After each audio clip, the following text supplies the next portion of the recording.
supposed to approve something, right? No, it's automatic. You already. Oh, it's automatic. Okay, cool. Yeah. Cool. Man, your music is from Epidemic Sound. Where's your music from? It's from StreamYard. It was one of the Okay. All right. I won't even pop on that either. Oh, that's good. All right. Where should we start? All right. So, like I was saying, my first marriage was after I had joined the Marine Corps. Met a young lady in TJ of all places, because I was stationed in Camp Pendleton. So we were running back and forth to TJ every once in a while, go across the border for the weekend, come back. I wound up meeting her in the club. She lived in Redlands, California, so that wasn't too far away from Camp Pendleton. So we started dating. You know, a little bit of a distance relationship. Everything was going well. You know, we hit it off, but you know, I was young and dumb. I think within 8 months, she had gotten pregnant. You know, my pull-out game wasn't good. With that, I went ahead and got married. You know, and we stayed married actually for 6.5 years. I had 3 children. Oh, nice. Okay. In the meantime, okay. So all my 3 sons are by my first wife, and my oldest son is by my high school sweetheart. Been married twice though. The second one I actually helped raise her child. So I've been a stepfather too. You know, so that relationship, I can say, distance and the situation of being in the military caused us to kind of like grow apart. At the same time, her maybe having some animosity with me leaving her to deal with the children when I deployed. This is right around the Gulf War. So right after we got married, we had our first child, and no more than he was born, I got on a ship and I deployed. Gulf War happened, you know. So we left in April of that year. Gulf War didn't kick off till January 15th, right? Of the following year. I've been out, and then the Gulf War ended around April, May. So I was gone 1.5 years on one. You know, and back then it wasn't no cell phone. You had either a sat phone, you had local like payphones back then. There wasn't no text, there wasn't none of that shit. So if you weren't getting a letter in the mail, you know what I'm saying? You felt pretty low. She wasn't a writer. I wrote her every other couple days. You know, so she was getting stacks of letters from me.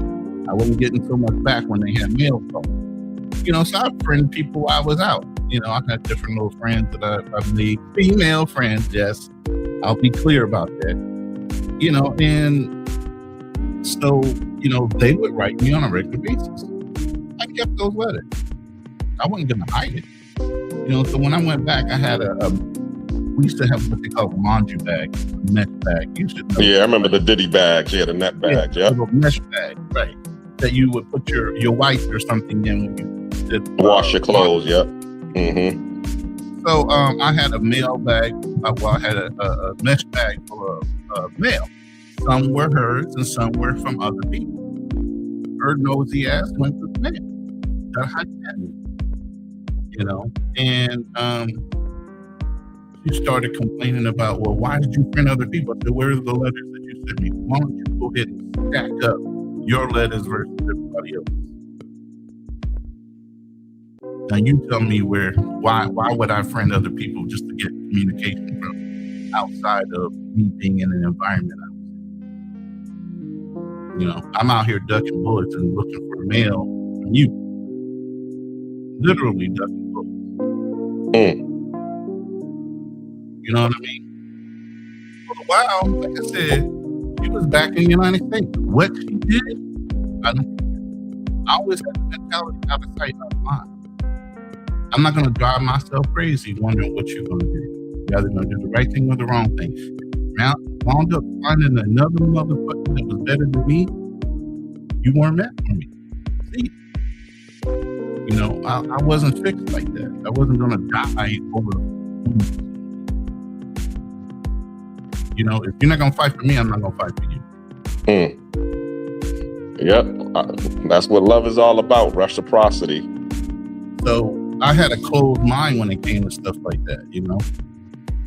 And so I guess that was one thing. And then, like I said, the time that I was on deployment, that first year, like I said, my wife at the time was pregnant and had the baby. I came back. That boy was walking, 9 months old, talking, saying daddy and mama. By the time I got off that boat. So the first year, I missed a whole bunch with my son. You know, so and again, you know, you have your single girls that are hanging around a married woman, and so the influence of wanting to go out, wanting to have a break. You watch the kids while I go out, type of shit. But I'm working the whole fucking time. You know, I'm doing what I'm supposed to do, being a protective provider. Yeah. And my thing is, when I have a wife, and when I do have wives, I don't expect them to work. I work. You instill in our children our morals and our ethics. You take care of the home. Those are the traditional values I have and what I normally allow my roommate or my wife to do. Okay? All right. So, question. Go ahead. Really quick. You mentioned earlier that you know, you kind of did your thing and interacted with other females. Did you ever get caught? Yeah. Huh? Did you ever Say get that caught? Did you Yeah, ever he get said caught? he got caught with the letters. The letters, yeah. The only thing she could do is go Okay. through the letters and see what they were inferring to based on maybe our interaction when I was in that country or whatever. You know, nothing clear cut type of thing. But yeah, that was the only thing. And like I said, the whole time she was here, she had single girlfriends. Her mom would watch the baby. She went out. I just never asked. Because like I told you, my mentality was, if you're still here, whoever that nigga was, he wasn't better than me. If you weren't here, okay, then you weren't meant for me. You know, regardless of what I'm doing, if you're doing the same thing, but at the end of the day, like, I'm gonna tell you a story. Before I got married, I used to have this chick in Kansas, where I was from. Okay, she wanted to date me. And I told her, look, I don't believe in long distance relationships because the simple fact that I don't know what you're going to do while you're here in Kansas, and you don't know what I'm doing in California, where I was stationed. So let's just be really good friends. When I come into town, if you ain't kicking it with nobody serious, we can hang out. You know, and then same thing. If you ever go out to California, we can kick it. Other than that, I don't want anything serious. Right? So I always had that mentality. When I was flying to town, matter of fact, a couple weeks before the holidays, she would literally start calling my mother. Yo, when was he coming to town? Blah, blah, blah. My mom said, look, I'll give him the message. But at the end of the day, stop calling me. So I'm not giving him nothing. You know, so literally, people I dealt with my family. You know, so I would fly in. Occasionally, she had 2 or whatever. You know, and one time I did it. And instead of letting her know I was in town, I drove over to her grandmother's house. Right? So I go and knock on the door. The grandma's like, oh, Alex, you're home. Boom, snatches me in the house. Right? She's sitting on the couch with her dude. So I'm like, oh, Wow. Hey, what's going on, D? You know, and she's like, yo, Alex, oh my God, Alex is here. And the dude's looking like, what the fuck is going on, right? Grandma's got me in the kitchen, chit-chatting with me. She sees me. She says hi immediately and jumps up. And he's sitting there like in amazement. So I'm talking to Grandma about I'm ear hustling. She said, hey, you gotta go. He was like, what? You know how brothers get. What? What do you mean I gotta go? And she was honest with the guy. She told the dude about me. She goes, look, I'll date you or whatever. We can hang out. But I like this other guy. He's in the Marine Corps, so he's never in town. We have an agreement when he's in town. I'm going to take you with him. But if your game is strong enough and you think you can take me from him, I'm willing to entertain it. So I came in the door, and obviously he didn't do what he needed to do to win her over. So he goes, she said, you gotta go. She walked him to the door. You know, all I said was, is there a problem? And he said, what? She goes, no, I got it. Walked him to the door, said, I'll see you later in a couple of weeks if you still want to hang out later. You know what I mean? So then at the end of the day, what happened was I literally stayed at the house for a couple of days there. You know, grandma had no problem with it. I've been real good with families, believe me. But the mothers that know me want me to date their daughter. You know, so at the end of the day, her grandmother was so happy to see me. You know, she cooked the meal for me, we kicked it. Then I was kicking it with old girl and spent a couple of days there. You know, then I went home. So that's the kind of mindset I have. I've never been like locked in. Like you ain't got control of me. I don't care how you look. And my background even further than that. My mom was a bunny. If you understand what Playboy is. Worked in the Playboy clubs back in the day. She knew how to do the bunny dip. She was the one training those girls. My mom was beautiful. Been around beautiful people all my life. I got a lot of beautiful people in my family. I've never been somebody that did not know how to deal with women when it came to their level of beauty. So that wasn't intimidating to me. And me being in a scarcity mindset where, oh, you're so bad, I can't get nobody better than you. Please. Y'all are a dime a dozen, and most of y'all got nasty attitudes or toxic. I'd rather deal with an instant 7 than to deal with a 10. Yeah, a lot of times, yeah. And we were just talking about that earlier because, you know, they were saying, you know, I'm a Benz. So, you know, if you can't deal with a Benz, then you better go get yourself a Honda or whatever. So that's how we was equating it. But yeah, I mean, you hear that all the time when it comes to, and I don't like to gender, you know, get into this gender war thing. What I try to do is I try to understand both sides of the equation. I mean, yeah, I understand, you know, that women have, you know, fought and struggled because, yeah, they have in the U.S. The women, you know, they gone to school, fought to get their education, you know, fought to be able to get, you know, a good 6-figure job or, you know, or just a job in the least. And they're looking for their respect due for being the woman warrior that they become. But at the same time, there are some sacrifices that they have made. And most of the times they sacrifice their femininity to be able to, you know, to achieve those accolades of having, you know, the accomplishments and the credentials and the things and the names and the alphabet by their name, PhD, MD, you know, all of those different things. And they think that means something to us when really. I know a lot of feminine women that have very prestigious names or titles at the back of their name and all that. And they didn't use their femininity to get it.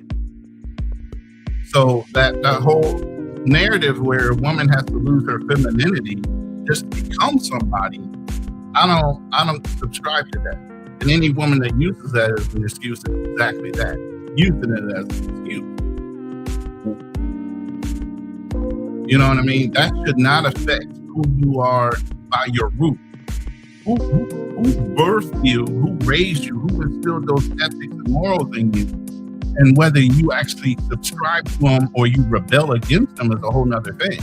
My second wife was somebody that was born of a family that stayed together, a traditional East Coast family where she stayed in a home even though she had an 8-year-old son until she got married. She was still covered by her father. Mm-hmm. And her father and her mother are still married to this day. And when I met her, they were married at 65 years together. So this demonstrated to her how struggle was. How much, even though they had really good jobs, dad worked for Ford and her mom worked for Johnson & Johnson. So they came from decent background until, things happened. But at the end of the day, she had demonstrated in front of her a father and mother that stayed in the house together and worked through whatever issues they were. But yet and still, was she programmed to stay in that house with me? That doesn't matter because people change. Life change with information and knowledge. And so at the end of the day, she grew up in that environment. That still wasn't something she stayed in. She had never lived on her own. She didn't have certain life experiences. So even though we were married 9.5 years, I helped raise her son until he was an adult. Her son literally sounded like me because he was around me, heard my morals, my ethics, he even heard my pitch. He was halfway selling the because her son played football. Half of his whole team, he was pre-selling the damn parents on who I was, even though I was a booster on his team. I announced for his team. I was so involved with him as my stepson, but I also rekindled a relationship with him and his father. I was never in denial what my position was. Yeah. But I didn't let you play with me. So you started calling me dad. Don't flip around and start trying to call me Alex, which is my first name, or anything other than that. I ain't playing with you like that. Yeah. You get what I'm saying? So whatever you started with, that's the way you're going to end it. Got you. I gave structure to relationships. So, and that's my background. I never did not do that. Roland, I think your mic keeps cutting in and out every third word. It cuts in and out. I'm sorry, man. You know what it might be? Let me close some of these windows, and it could be my little squirrely Philippine internet right now. All right. Sometimes they turn it up and turn it back down as far as we heard you. It's just yeah. But yeah, so I've been through I guess the music is too loud. Yeah, the music. Okay, hold on. Let me fix the music. But interesting. So really, y'all have to ask me a little more detailed questions because I've been through being a father with a straight up woman that I had my children by, being a stepfather, having a kid outside of marriage, which was my high school sweetheart. I've been in every scenario most dudes would go through.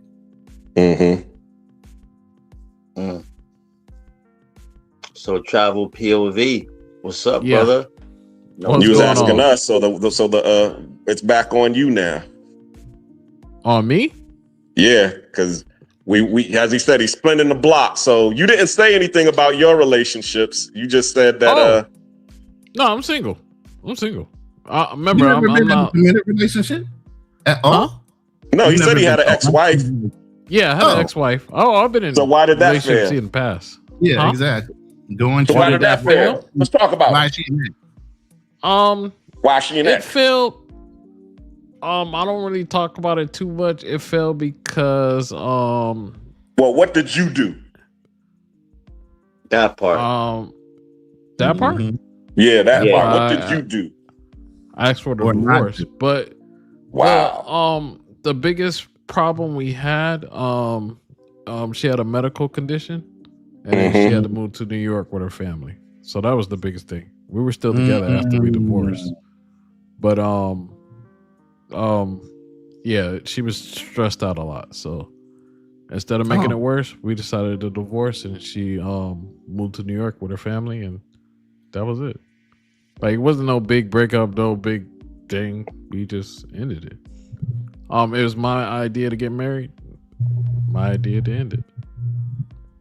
Which is rare because they say most divorces, the woman is responsible for it. So what made I didn't want to shack up. Different?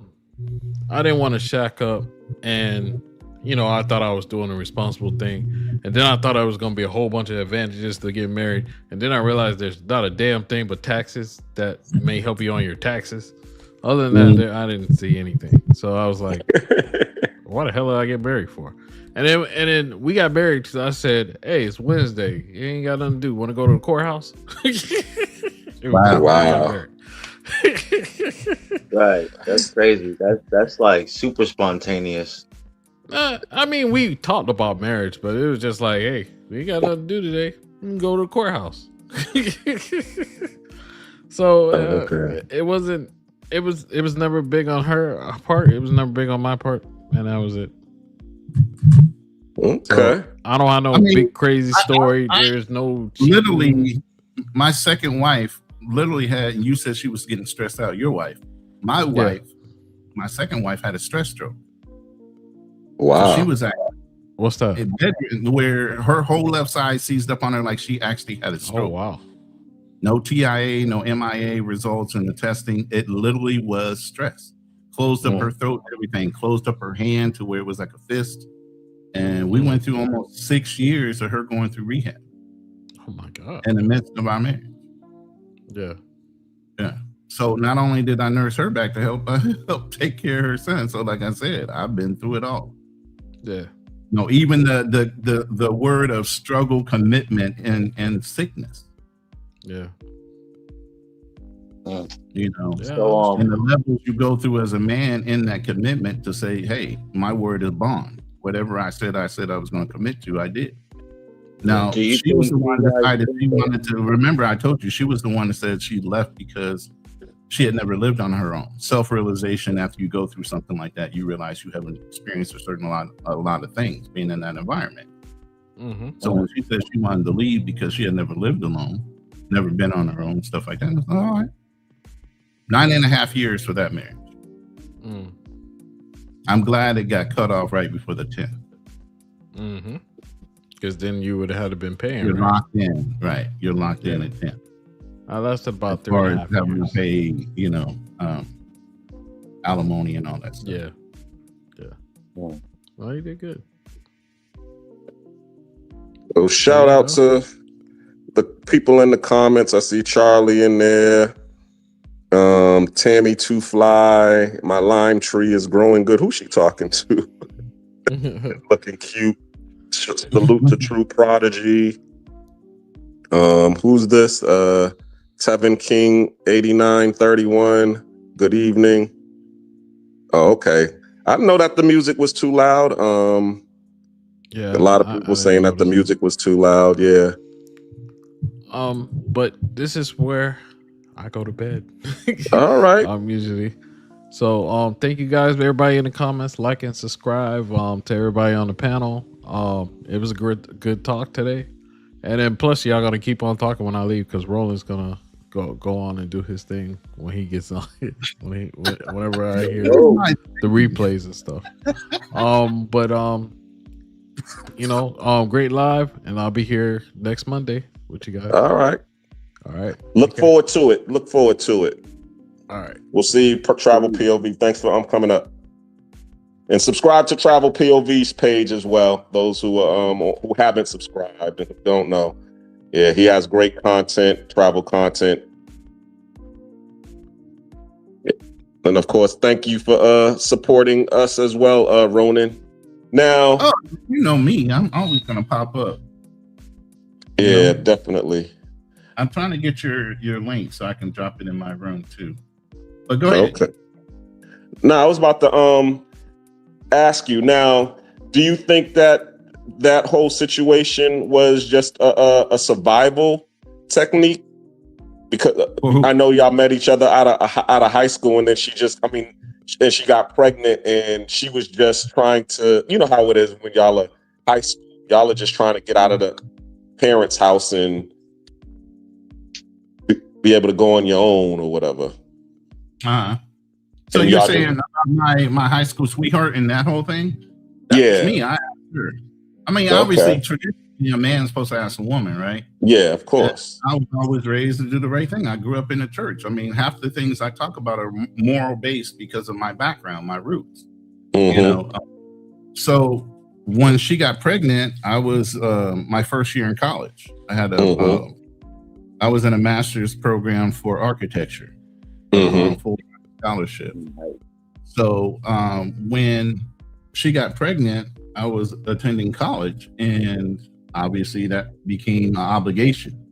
Now I have to worry about a child with, and she was still literally in high school. Okay. I was a year ahead of her.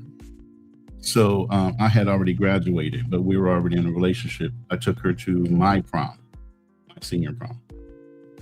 Y'all were the same age? Yeah. Okay. Because I actually I graduated early. I was 17 when I graduated. Mm-hmm. So I still was legal. Got it. So with her, I actually asked her to marry me. I was in the Marine Corps. I said, look, I would rather us be married. We already had a child together. We've been dating for a certain amount of time. Let's get married. Mm-hmm. She had no problem with me. Her excuse was she didn't like my mother. My mother's a very stern woman. She don't let the bullshit go along. So, at some point she must have thought I was a mama's boy, because I'm not. By no means a mama's boy. I am not a son husband. I broke those ties a long time ago. I rule the house. I am the man. You get what I mean? Yeah. So that can go on. Even with my mother, I'm stern with my mother at 82 years old. You don't run me. I make decisions. Mm-hmm. And if that hurts your feelings, that hurts her feelings. And sometimes my ex-wives are like, your mom's crying. I said, she'll get over it. I said, I'll go back and talk to her later. But right now, it's stinging because it's coming from me. Yeah. Mm. Oh, yeah. I've been in that situation as well, but I'm a little bit more. Or I'll just say this: a little less sterner, because of the fact that my mother was the one who raised me. So I would try to be a little bit more amenable, but there's going to be a point where you run into that wall, because I stand on common sense. So if it don't make any sense, that's when you're going to run into the wall. But as long as you over here just playing in the gray area, I'm just going to let you have it. Like even yesterday, I had a party with these chicks. Before I go on with this story, shout out to True Prodigy, who's on the stage. What's going on, fam? Good, what's good, Are you there? What's good, Ronnie? What's up? Yeah, I'm here, man. What's up, what's nephew? good? What's good? What's good, man? I'm actually laying in the bed. I'm not gonna be on too long. I just seen you guys trying. I want to see if I can chime in on it real quick on the topic quick, but I'm probably not gonna be up here too long. Okay, go ahead. What's up, man? Yeah, I don't honestly. I got a feeling of what the topic is. I think it's like failed relationships, I believe. Yeah, it's Messy Love Mondays. We talking about failed relationships, and what happened to cause your relationship to fail, and what part did you have in causing that relationship to fail? Well, is it limited to dating or just relationships in general, whether it's family or whatever? Well, we said whatever. Well, hopefully my mom don't ever see this, but I could talk about that one. Mama, make sure you chime in so you know what this nigga's out here doing, Mama. I know something to play on. No, and I can't see your name. Hold, let me see if I can make the screen bigger. Cool Kim, what's good? Man? I didn't acknowledge you, man. I apologize for that, but it's pretty much man, I didn't really have a good relationship with my mom, man. It's been kind of off and on, because I'm not gonna get too deep into it, but my mom didn't put me in a couple of uncomfortable situations. I'm not gonna necessarily say what those situations were, for privacy, but just me being in those uncomfortable situations had gave me a lack of respect for my mom when I was younger, when I was 15, and another time when I was 25, 26, when I went to move in with my mom after I broke up with another girl I was talking to. I just went back to move with my mom. So all right, brother, me being in those. We need the raw and cut. We need the raw and cut. You can edit it. It's called Real Talk with Nate. Speak your truths, bro. We're not here to judge you on no level at all, but we need the raw and cut, brother. Mm-hmm. You need, you know what I'm saying? Okay, y'all. Okay, so y'all. If you need to speak your truths, let's talk about it. Did your mama throw you out? Listen, you're a YouTuber. He's a YouTuber. He has a channel, so you know what to say and what not to say. And you talk about dating. I can't. I'm not going. I already have a lot of dudes like trying to talk shit about me as I can't put too much out there. But okay, what I will say is, but I'll say this instead, right? You know, and Ron, you got kids, right? And Black Cleaner and Cool, I believe you three guys have kids. Would you like be comfortable, like if you found out that your baby mom or your wife had, you know, strangers around your kids, right? You know, like that you don't really know from nowhere. Like, how would you like feel about that? Like, why you got random dudes around my kids that I don't know nothing about? Like, how would you feel about that? I'm not saying that those individuals, you know, was you know, malicious in their intent or whatever. I'm just saying that, I'm trying to be very careful. I understand I understand what you're saying. Yeah. The rule is you ain't supposed to have no men around the kids, you know, especially sleeping over them. Yeah. However, if it's their house, you can't run their house. That's pretty much, but the rule still applies. Well, let me put it to you like this, okay? Of course, the girl that I chose should understand that she shouldn't have any kids. I mean, any strangers around her kids or even sleeping over them. So her herself should be able to check her own damn self. But if the woman is doing that and it's her house, then that just lets me know that I chose the wrong woman. Because she should know better. You know what I'm saying? So if she don't know better, then I messed up. I trusted the big booty and the smile, and I should have never did that. Sure. Yeah, man. You know, like when you like, and I'm not necessarily saying that the kids was like 10 or 11. You know, they're like teenagers going into adulthood. You know, but it's like regardless of the age or whatever. You still, if the kids living in your house, you have to be mindful of who you're letting like around your kids, regardless of how old they are, right? You know, so, you know, that was pretty much my situation, you know, and 2 times. Once when I was living with my mom, I was like, As long as your kids are okay and they not never at home, that's your only worry, bro. Period. Like, you should be worried about anything else than your kid's safety, and whoever's around them got understanding. Like, bro, if you cross that line, and like, I might come and guillotine your neck. So stay in line. No, I feel you, man. That was more so in the context of what I went through. Not necessarily saying I have kids, but I do understand, you know, in general, like you have to be very careful of who you let around your kids. And if I find out that if you got weirdos around my kids, then it's gonna be consequences and repercussions. You know, it's funny that you say that because last week, if you look at the last Mondays, Mommy Issue Mondays, we was actually talking just about this. Somebody might be too loud. Getting echoing. I'm sorry. Yeah, I heard echo in the background. Okay, yeah, somebody's volume loud. Can you hear? Is it better? Yeah. Test 1, 2, 3. Oh, there it is. Test. I heard an echo on my side. Do you have everybody your mute their mic?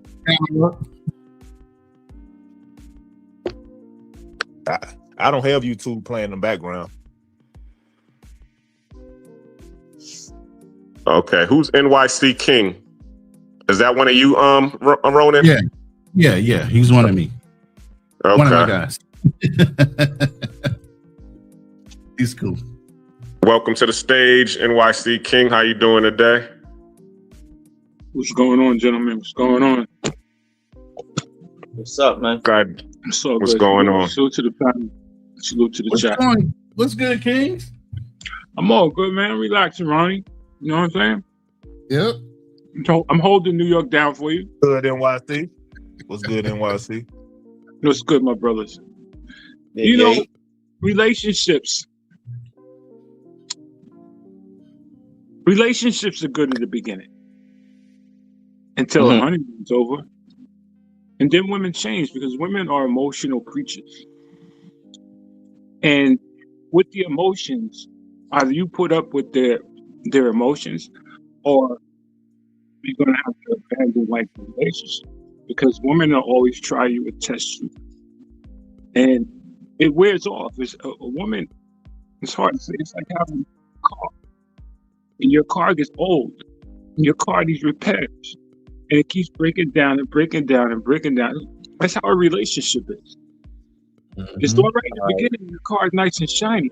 No new, but when it's you off, brother. But we understand that. We understand what these women do. We want to know what the hell you did wrong too. That's what we talking about today. We're not leaving out our bullshit today. We got to talk about what we doing wrong in these relationships too, so we can figure out how to be right in them. Well, you got to stay to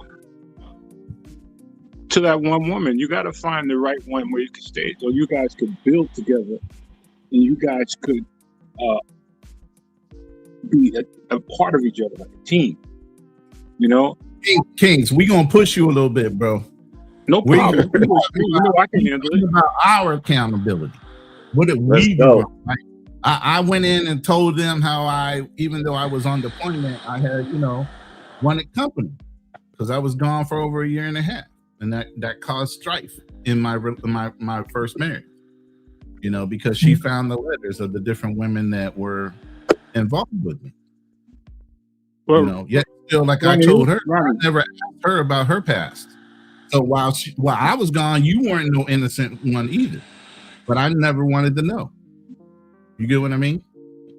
So well, I've been married. Relationships, homie. We gotta hear your wrongdoings and whatever relationships you failed in life. My wrongdoings is I work a lot. I don't like to go outside a relationship. I always try to do the best I could. I gotta admit, I did have a drinking problem back in the day. I like a couple of Heinekens after work, maybe a shot of tequila to take the edge off of me being in Manhattan all day. And that made me to be a little snappy and angry. Things that I would put up with when I had a couple of shots of tequila. I would express that out. Don't get outside yourself. You live with me. This is my house. And so your wrongdoing, you feel like was maybe alcoholism. I don't want to call you an alcoholic, but I've been clean for 15 years now. Thank God. Okay. So yes. Okay, got you. Yo, I can give one more story before I dip out. Okay, go ahead. Yeah. So I previously was talking about, the relationship I have with my mom. It's not a good, I still love her, but it's not a good one because of her being irresponsible with me in the past or whatever, twice. But I ain't gonna dive too deep into that. So it was another situation that I was in with this chick that let me live with her, right? This was a couple of years ago. And, I'm like, okay, I had it in my head, she's fine as hell. She got her own place. She got everything that I want in a woman, right? That's what I thought initially at the time, right? But when I started living with her, when we started doing our thing or whatever, she started trying to control me. She started trying to control me, and she started talking crazy to me, and she started withholding certain things from me, right?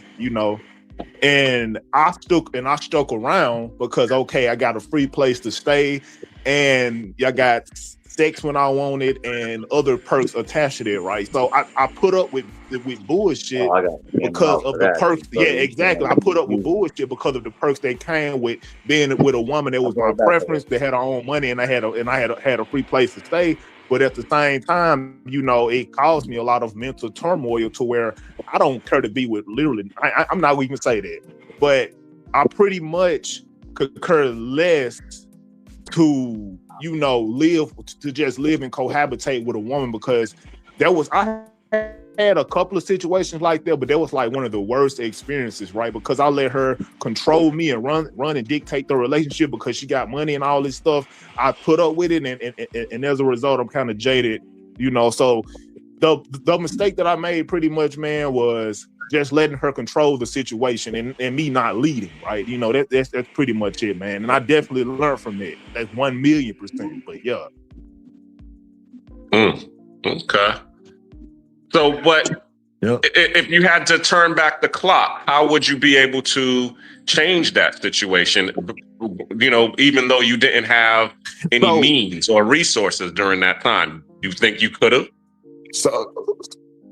So you saying that if I was to run the play over again, how would I handle it, right? Mm-hmm. See, I know who I'm dealing with, so I probably wouldn't run the play, really. I know who I'm dealing with, so I probably wouldn't deal with that. But if I would, but hypothetically speaking, let's just say if I was to like dabble into this, if I was to partake again, right? I would start off leading in a position of power. Instead of me, you know, going with the flow, you know, I'm sitting down watching TV for like 6 hours, playing the game and all that, you know, and she like going to work and all. Instead of me like, you know, pretty much living like a woman, I would live like a man. So that's pretty much the situation. And I'll just leave it there, you know, just to make it cut and dry. Instead of living like a woman, I would live like a man. And just have some responsibility and just be responsible on my half. So yeah, if I was to actually partake in this situation, exactly right. Again, yeah. Exactly right, because the positions were different. Yeah. Instead of you living like a woman, you need to be living like a man. Okay, a man is supposed to always have his own place. A man is supposed to always have power over his woman and respect. She doesn't have a little fear and love for you. She got to fear things she's got to say. She got to be careful what she says to you. Once a woman feels that she's got the power, that relationship is shot. Once you live with a woman who has a kid, that relationship is shot because she's been hurt by other men. Then she's going to try to use what she did from the last man on you. So never live with a woman. Now, I'm going to tell you what's funny about that. Go ahead. I agree with you 1,000,000%. But you want me to tell you what's funny about that, man? See, I was in 3 different situations where I was living with a woman, right? It was a black woman, a biracial woman, and a white chick, right? The white chick, that's the chick that I damn could have married. The I'm not gonna talk about the black woman, but like the biracial chick, man, that's the chick that gave me all the fucking trouble. Just being real, because she was my preference. I'm into like black and Latino women, like women of color, right? So I'm into those women. So the fact that she was my type, I was pretty much weak, and you know, and I just fell for her, right? And then that's pretty much it. Is like with the white chick, I'm not really into white chicks like that. So she was still attractive, but I was like, I don't really see me being with this woman like that. So it's actually like the fact that, you know, I had more of a preference for like women of color, you know, it actually like caused me to like let my guard down and actually like submit to them pretty much. So that's another thing that I learned, like, right, it like go for who wants you and not for what you want all the time. Like going for what you want is good, but make sure that the interest is reciprocal on both ends and not just and not just be so focused and glued to what you want, because if it's what you want, eventually you will submit and become weak to that person, you know. So let me tell you something. The woman will put you out anytime she feel about it. Okay, you're gonna always welcome to that situation weak. You know, I was on the opposite side. I put the bitches out. You know what I'm saying? You can't respect me in my house. You got to go. You know, I don't need what you got between your legs. That don't make me start to empty out my pocket. Okay? I wasn't born and raised like that. You got to go. You know, what about the baby? Baby can stay, but you got to go. You know, sometimes life could be cold hearted, especially when you're living with a woman. She's got all the weight.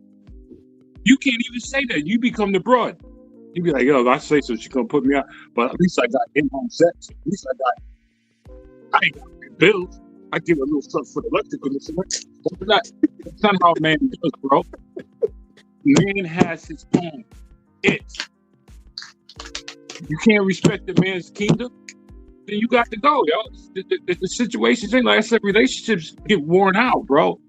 Nobody wants to see a man all the time. Nobody wants to see a woman all the time. You know, it gets boring. So people want to venture out. You know, you got to blame yourself for that. You should have been using her as a stepping stone to get your own apartment in the house. You can't make any mistakes when you live with somebody else, even your best friend. Your best friend will put you out. Be like, yo, man, you ain't find a place yet or a job. Yo, man, I'm sorry. You know, I know we've been boys for years, but you got to go. So you get into a habit of living with people is why things ain't working out. You're supposed to have your own, bro. Yeah, and the funny thing that you say that, NYC. That was the plan. That was the plan for me to actually, and I apologize for y'all, but I promise you, I'm gonna be very quick. That was the plan for me to use her as a stepping stone, but I got comfortable. But yeah, you got it. Yeah, you can never get comfortable because life is a game of chess. You can't be getting comfortable with your pawns. You got to start moving around. You know, but you can't. You got to understand that, yo, this is a good moment right now. I could use it as a stepping stone. But once you get comfortable, you can't get comfortable in an uncomfortable situation. The only way that you can get comfortable is having your own, because that's one of the main things that I've always had. You know, I've been fortunate to be able to have my own spot coming out of the military. You know, I ended up getting my own Section 8 apartment. And then from my own Section 8 apartment, I went to have my own apartment to get in a house. And then now I have a townhome. But the thing about it, what I've realized was this, and this is what I always try to tell all of my boys: go get yourself an RV or a mobile home. Because even if you have that, okay, and you decide to go live with a chick who might have better than the RV or the mobile home, and as he said, if she decides to kick you out, anytime the wind doesn't blow her way, at least you have that to fall back on, and you won't care to leave, because that's what really happens is, you know, you have that fear and worry. It's just like having a job. The reason that a lot of people get up to go to work is really out of fear. I need to go get this paycheck. I hate this job, but I need to get this paycheck or I'm going to be homeless or I'm going to be hungry. But if you have your own, and also a way for you to make your own money, now you can start playing around, or what they say in the casino. You can now start playing with the house's money. And a lot of us, we don't play with, we play without a safety net. And we understand that if we fail in playing, that we're going to fall hard on this concrete. And we need to stop doing that. We need to go and at least establish the safety net. Get the RV, you know, because there's RVs out here that cost what, $3,000, $4,000 used. At least go do that. You know, you can sacrifice going to the club, you know, or going out traveling or whatever for a couple of months to be able to at least have that sitting somewhere. Because that's really what my little condo is. I've lived with chicks before, and I didn't have no fear at all, because I already knew, okay, if the moment you decide to fix your mouth to say get out, they already know where I'm going. So they never fixed their mouths to tell me to get out. Yeah, because they know you got a spot. Let me tell you guys something. Let me tell you something. I raised 3 children by myself. So you know what that means? I put my baby's mothers out. you got to go. You know, I raised 3 kids by myself, 2 boys and a little girl. Okay, my son right now, he's in the Navy. Okay, he's on aircraft carrier somewhere in Iran. I told him, you know, because I used to drive trucks, and he said, you know, Dad, I want to go into the Navy. I said, don't come back. And it was the hardest thing for me to say. I said, do your time. When you get out, everything is gravy. I don't want to see you back here in New York with me. Okay. I used to braid my daughter's hair to send her to school. Eventually, I found another chick to come stay with me and take care of my kids. But I did work. But I put my kids' mother out. It's you got to go. You know, you got to go. You know, if you think there's something else out there better than your family, you got to go. And the courts gave me custody of 3 kids. I raised them by myself. Okay, so sometimes, brother, the tables are turned. I would never live with a woman. I got to have my own. I can't live with hurt me a rules. little bit. I can't live with rules and disrespect at any time, yo. I can't. I got to have my own. I got to cut my own grass with my own lawnmower. I got to come in one of my rooms. I play my Xbox, whatever I'm doing. I got to have my peace. Okay? I can't be having all that rah. You got to have this. One thing my mother told me. I have a question for you guys, right? Go ahead. Yeah, I don't mean to interrupt, but No, it's fine. the It's question fine. is, what's more important? I got you, man. So for anybody on the panel want to answer this, like, what's more important than your peace of mind? Tell me, like, one thing that's more important than that. Ain't nothing more important. Freedom. Freedom. It ain't no more. He said it. Freedom ain't no more important than your peace of mind. It's priceless. It's priceless. Instead of having a nagging when you get into that, you know, you didn't flush the toilet bowl. Oh, you didn't do this. You didn't do that. You know, peace of mind is worth more than money and gold. You know, I learned that the hard.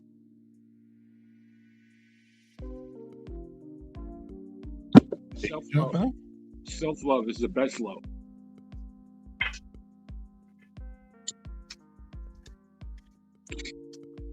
Yeah, self-love is the best. But yeah, Prodigy, I wish you was on last week's panel because yeah, we was definitely talking about the mommy issue because you know we had certain situations where, like what you were saying, there was a lot of bad things going on in the home which affected the children in a negative way because the children had to leave and go fend for themselves, and then they winded up in drugs and stuff, just all of those bad survival situations. So I can kind of understand some of it.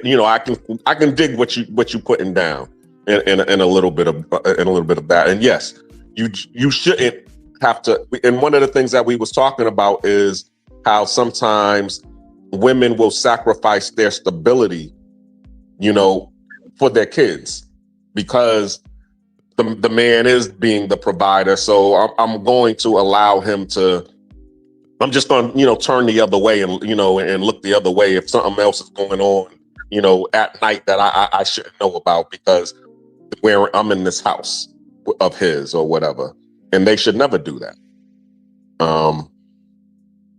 So I kind of got what you were saying with that, but also too, to your point with the girl situation, that thing, you definitely want to have your own independence, even if it's just a little piece of something. So that way they, you won't have that fear and that worry of, this person controlling you. But anybody else have anything to say? Yes, sir. What was the question? I'm sorry. I'm over here most. Well, I had posed. Well, I had posed a question. It was concerning like a peace of mind, but anybody can answer. Anybody is free to answer. Yeah. And I say that, Yeah, like what's and yeah, like what's the more military, important? Peace you of already mind. know, Black Senior, coming out of the military, how many brothers go from what they do in the military to nothing. That was their whole livelihood, and some of them have no direction. So, and some do. And I'm gonna give you a story. I got off into insurance later after I got out. You know, I worked different jobs and did a lot of different things in sales. I got off in insurance. I have a fellow Marine buddy of mine, white guy, and we hit it off. And he worked for a company called Transamerica. So I went to go work for him. He was like a high-level VP, whatever. So he kind of saw me go through my PTSD moment. He goes, man, I got too much to do, blah, blah, blah. I said, bruh, have you started going through therapy yet? He goes, nah, I ain't have to worry about that. Okay. I said, it's going to hit you when you least expect it. He said, nah, man, I'm good. No, he was in the Gulf War with me. I already know. He did some shit, you know, and was involved in some deep ass shit and watched some friends get killed. So you ain't never dealt with it. You ain't never went and gotten therapy. You ain't never talked about it. You never decompressed from it. What our jobs are and what we do mentally, and this is all men, not just military. We go from one mission to another in our heads. We go from one objective to another in our head, and we never go back to readdress some of the things we need to actually readdress to get it off of us. We carry it. So then you start getting all these weights on your shoulders, you know, because of all the things you never dealt with mentally. And it becomes something to where it becomes a bubble, and you either explode in a positive way where you go and get the help, or you explode in a negative way. And one of the biggest things that as men, especially veterans, they're self-deleting at a rate of 17 to 20 a day. Whoa. Yeah. That's a real number. And mental health is real. Exactly. Yeah, so nothing is more important than your peace. If you're not here, you know, who can you help? You know, so yeah, definitely your peace is number one above and beyond anything. Even your children. You can't be any service to your children if you're not at peace. That's right. That's right. You got to be strong at all times. You can't fear besides fear itself, you know. And you got to not be afraid to take that jump. You know, a peace of mind is your self-control. Is you saying, yo, I'm gonna have a peace of mind with this. Women have a way of shaking you off your boundaries, putting you into a nervous area where you don't have control of the situation. So in order to have control, that's just my theory on it, you know. Well, let me get to the chat. Salute to everyone who's watching. Travel POV had a question. He was asking about the Klay Thompson incident. Does anyone know is anyone familiar with the Klay Thompson?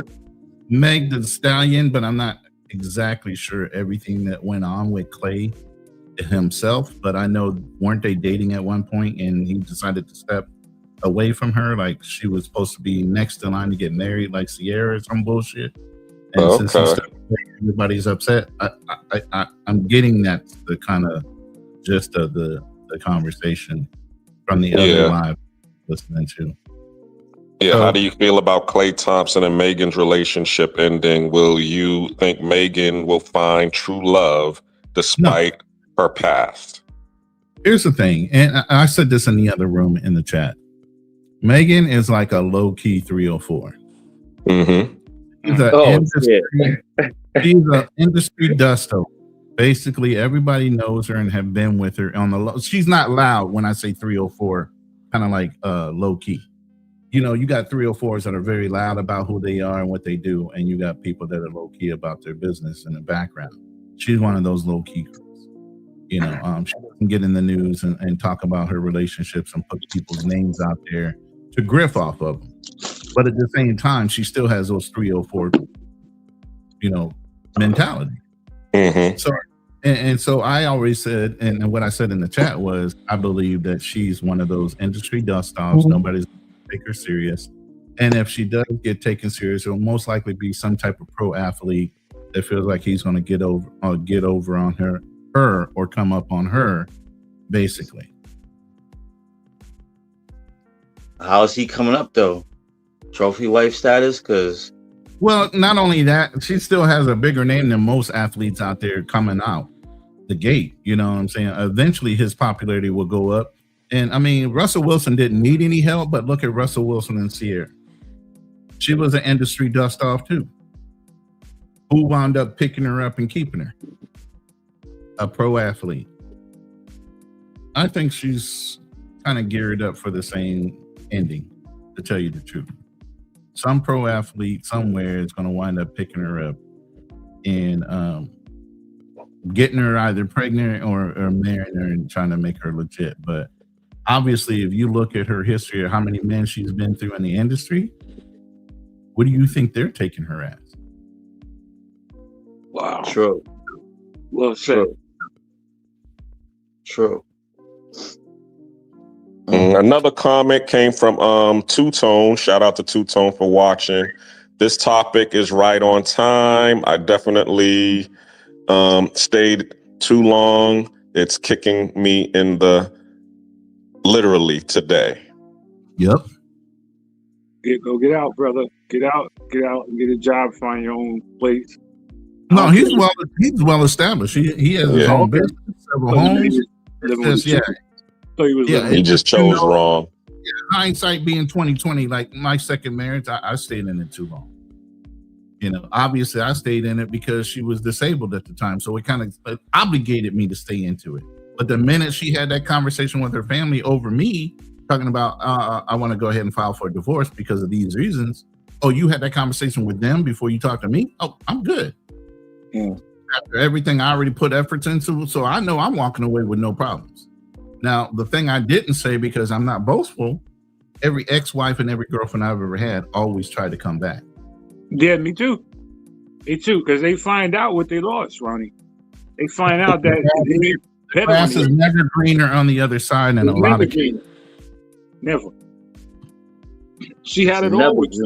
She had it all with you. And she lost it.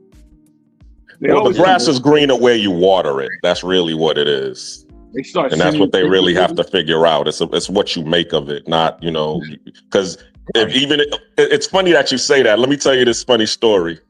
Because I used to be an exterminator, and I went in this lady's house, and she had, you know, mice and roaches, and she was a Section 8 apartment, and she was mad at the lady downstairs because the lady downstairs, her apartment was nice.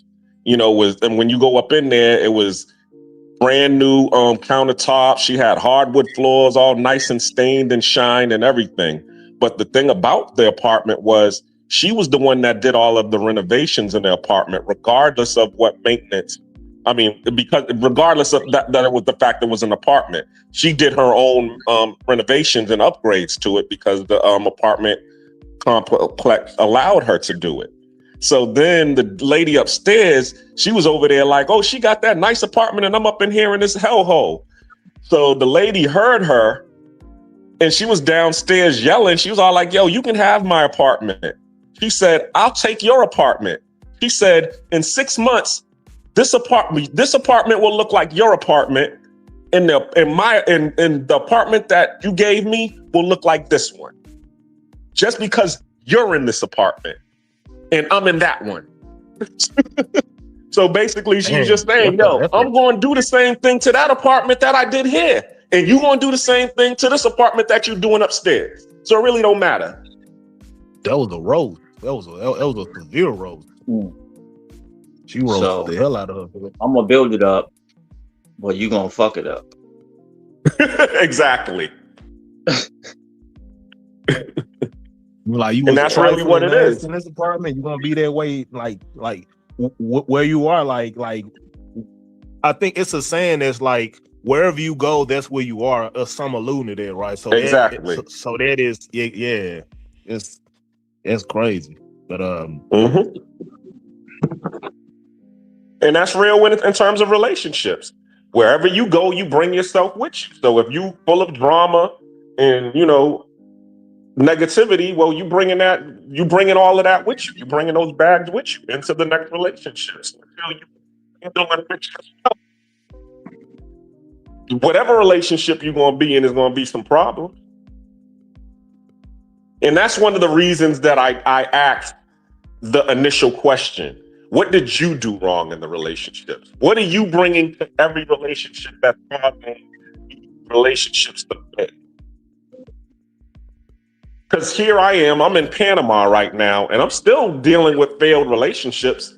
And then I had to take a step back. Why am I dealing with failed relationships? And I started to realize I'm still picking the same chick. The chick that was like my baby mama, huh? Why is that? No, you got it, man. Same stereotype. Why are you picking that same stereotype over and over and over again? Why haven't you learned your lesson yet? Yeah. Why haven't you learned? Okay. The answer to that question it's funny that you say that. I actually wrote about it in my book. And the answer is because I'm not realizing that I'm starting to now realize that I'm dealing with people, and you can't treat people like you do a house, because that's what I did with my houses. Remember, I went in, I found a house that was worth at the point in time $30,000. I fixed it up, and then once I fixed it up, it appraised to be $192,000. So that's pretty much what I'm thinking. I'm like, okay, well, I can go find me a girl, you know, and who's downtrodden, invest in her, you know, fix her up, and now she'll, you know, add value. And it has been working. Say it again. Listen, that's the house is a house is an appreciating value. Mm-hmm. Once you buy it, you fix it up, it's going to appreciate in value. Exactly. Where is a woman ever an appreciation value or appreciating value that you find if she's not helping you and you having to build her up? Yeah, you gotta have a fixer-upper. You know, it's like an abandoned building, and you gotta fix it up. There's always gonna be something wrong with it, man. You know, if you had a job, a woman who had a career and a job, I'm pretty sure you'd be probably a lot better instead of looking for Cool King said, "Yo, can you pull him back up? Is he not coming back up? Is he leaving? Hold up. He's hold on. I got him.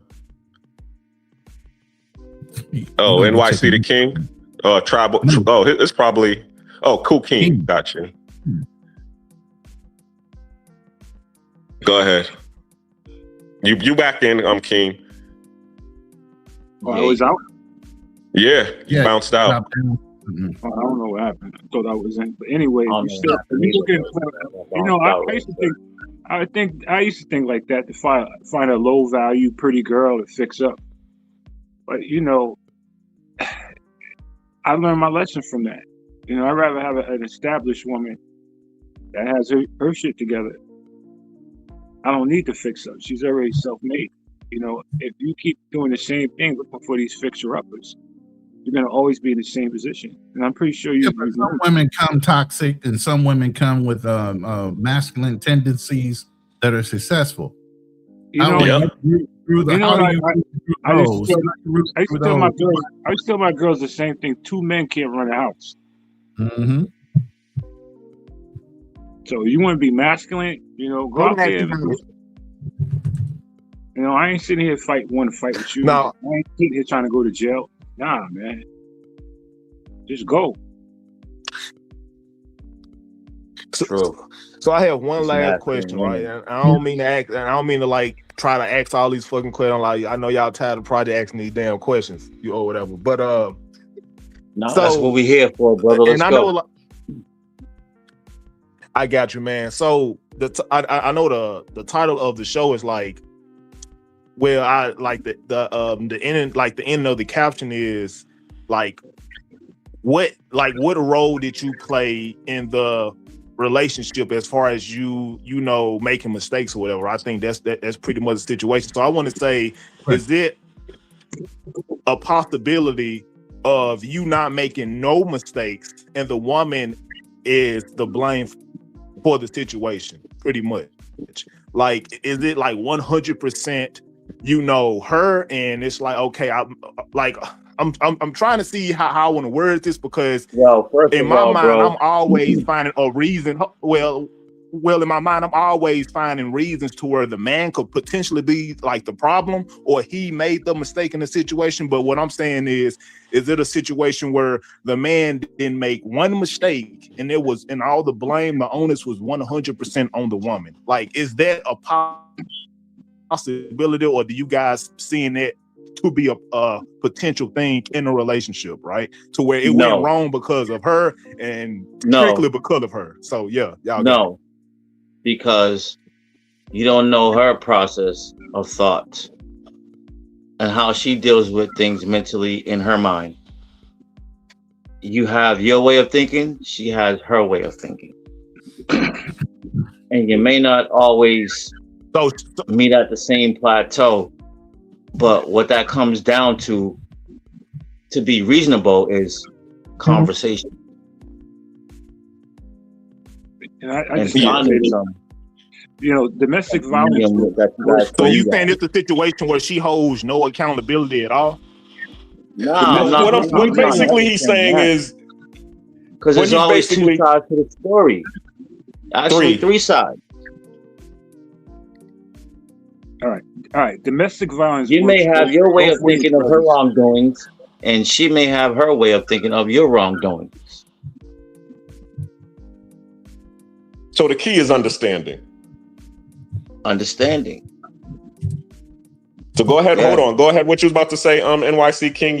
I know King was trying to finish his point, so you got the floor now. All right. So what I'm saying is that domestic violence works both ways. Okay, she could have been abused before, and she thinks that she can abuse you to get what she wants. Understanding is one thing, but if you can't make her understand, and she keeps abusing you, it's abuse. Women can abuse you to the point where you're like, yo, I gotta leave, man. I'm gonna hurt this lady. So domestic violence works both ways. I don't care how big or strong you are. You can't put your hands on a woman. And she knows it. So she knows what she can get away with. She knows her boundaries. She will overstep constantly to trigger you because she knows your trigger buttons. So you're being domestically violent, and you can't see it because you're a big man. Right? She already knows you ain't gonna put your hand on her. So, but she ain't gonna put her motherfucking hands on me either. Well, she won't. But her mouth could be dangerous, yo. Of course. I mean, women know that they cannot beat men, so they find other ways to beat them. You know what I'm saying? Yeah. They'll mind fuck them. They're mind fuck them. They'll line you up. Yeah, they'll line you up. You're right. I've taken more of an analytical approach somewhat and relationships after I started going through therapy and things I had to do to work on myself, because I believe, especially in our community, all of us need therapy in some way or fashion, both men and women. Okay, so some of the things I do as I'm talking to a woman to vet her is I dropped it in the chat. I actually have her take a personality test and tell her to answer it honestly. It only takes 15 minutes. She can't give you 15 minutes to take the test and let you know what her 4-digit code is with the amplifier. Like, I'm an INFJ-A. So you can go and look that up and you can tell everything about who I am as an individual and whether we're going to mesh well or not. It's not astrology, this is science. So, a lot of people say, what is your sign and all this other stuff. I ask you, go take this test. And let me see how your thought process is. And then even with dating a woman, like even the woman I'm dating right now, we're getting ready to get engaged. I asked her a real serious question. And it's not a normal question to ask. If it came down to a choice of saving me or saving our child, which one would you say? Because I wanted to know her thought process. Nigga, you dead. No, absolutely. In most cases, yes. Guess what she said? I'm saving you because we can always have other children. Wow. I can't get another you. Whoa. What the fuck? That's unusual to hear a woman say that. She was lying. Bro, she was lying. No, she's not lying. She's not lying. She's telling the truth. And that's why she's Filipino. King, you see the flag I got flying behind me, right? That's because I'm in the Philippines. It was a Filipina that said that. Oh, yeah, so I know where you are. I know America and found that, because I would think she's lying. There's a type of loyalty over there. Yeah, exactly. And hold on, let me say this, which reminds me, because we did say something earlier to the stage. Earlier, because she was saying she didn't believe in the passport bros. Gone Girl didn't date. They didn't date high quality females overseas, or she hasn't seen it. And also wanted to. I was when she said that, I was wishing that this guy who is on the panel right now was here to talk about it. So I'm gonna welcome to the stage Miguel. What's going on with you, Miguel? How's everything? What's up, Miguel? That you're referring to, though, who is the she that you're referring to? You said she. My other co-host, Gone Girl, who was on here earlier. Oh, okay. Once you go and you look at it, look at the replay, you'll hear what she was talking about. And I was telling her, there's plenty of men that date overseas. She ain't here to defend herself right now, so we're not going to talk about Gone Girl.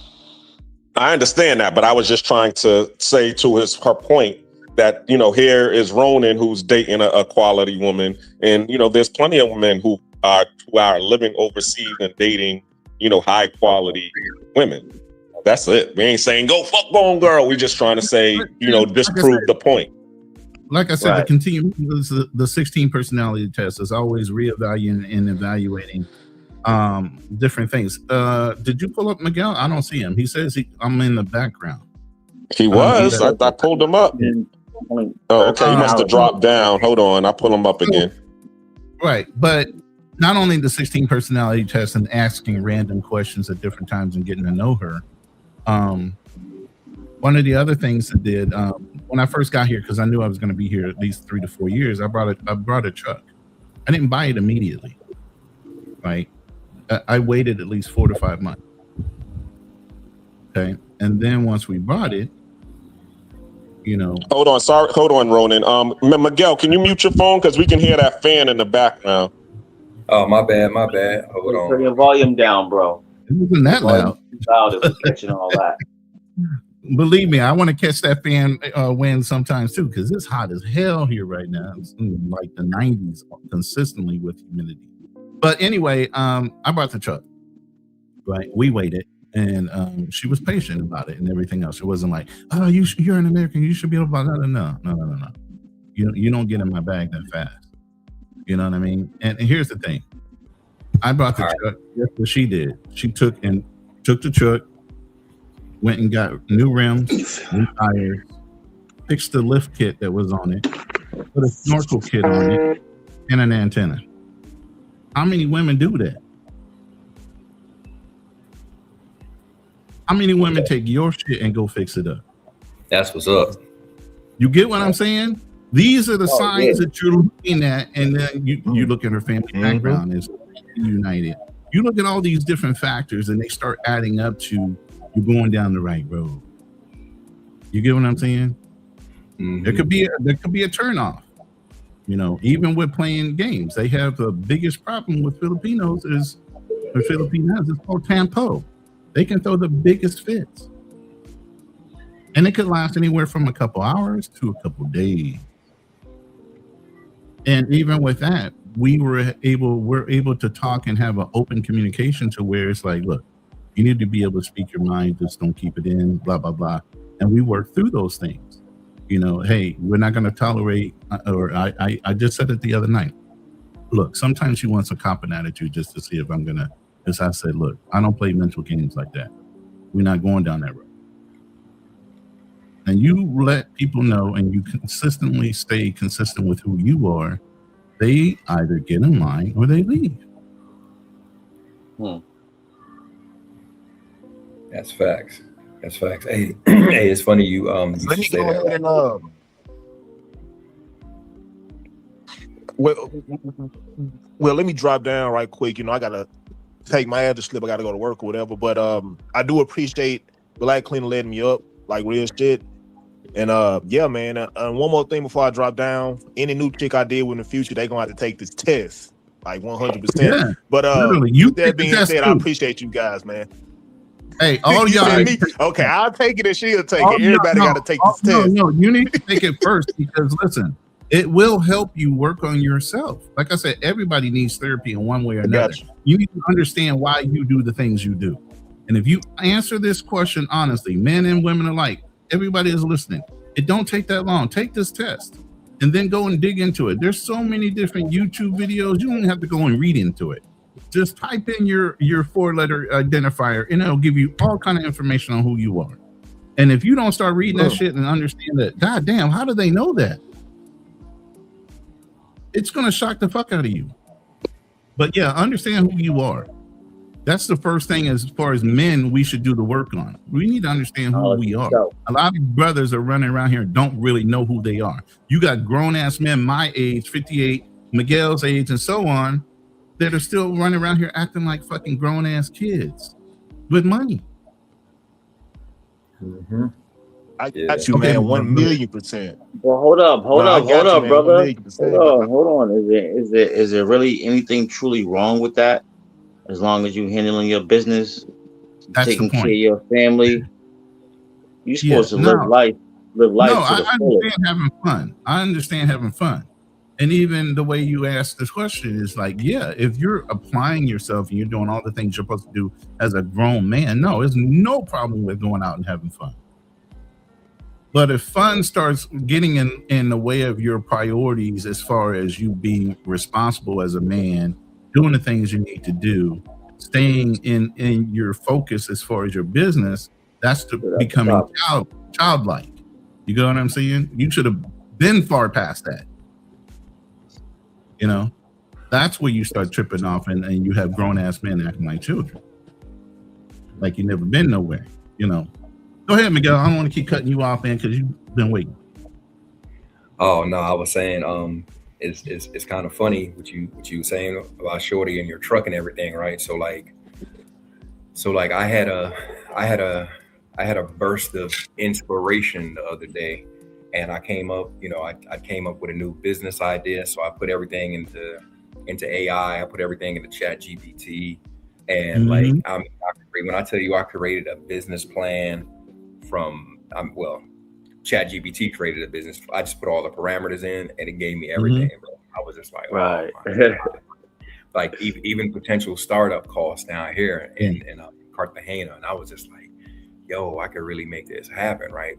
So, it's basically so now I was looking for properties, and the shorty that I'm with, I just my Venezuelan shorty, she was like, baby, what are you doing? Because she saw me on my laptop, and I told her what I was doing, and next thing I know, she got on her phone, and I'm still working on the proposal, you know what I'm saying? Mm-hmm.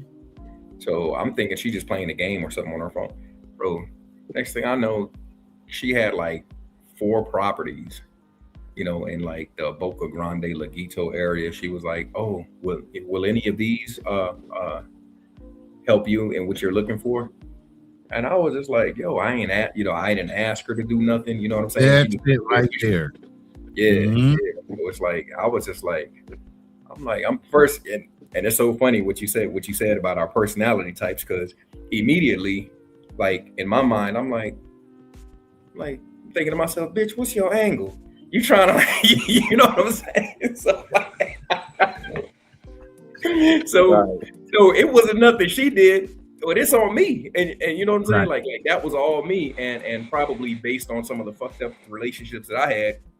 That here it is, I got a person offering me some genuine help, and I'm looking at her with the side eye, like I can't really accept. You know what I mean? Not that I can't accept, but I can't accept this help just as, hey, this is only help. She's trying to be helpful. But I'm looking at it with like, all right, I'm taking this little, but I'm waiting for the hammer to fall. Like, all right, what you want? You know what I'm saying? So yeah. So I think that personality test, I definitely, as soon as we get off of this, I'm gonna take that. because I need to figure out what's wrong with my ass. Why I can't. Well, at least your situation wasn't you getting in the car and her making sure she unlocked the door for you. You know what I'm talking about? Yeah. Yeah. What was that movie? Damn. I know. Was it Bronx Tales? Yeah, Bronx Tales. Yeah, it was. Yeah.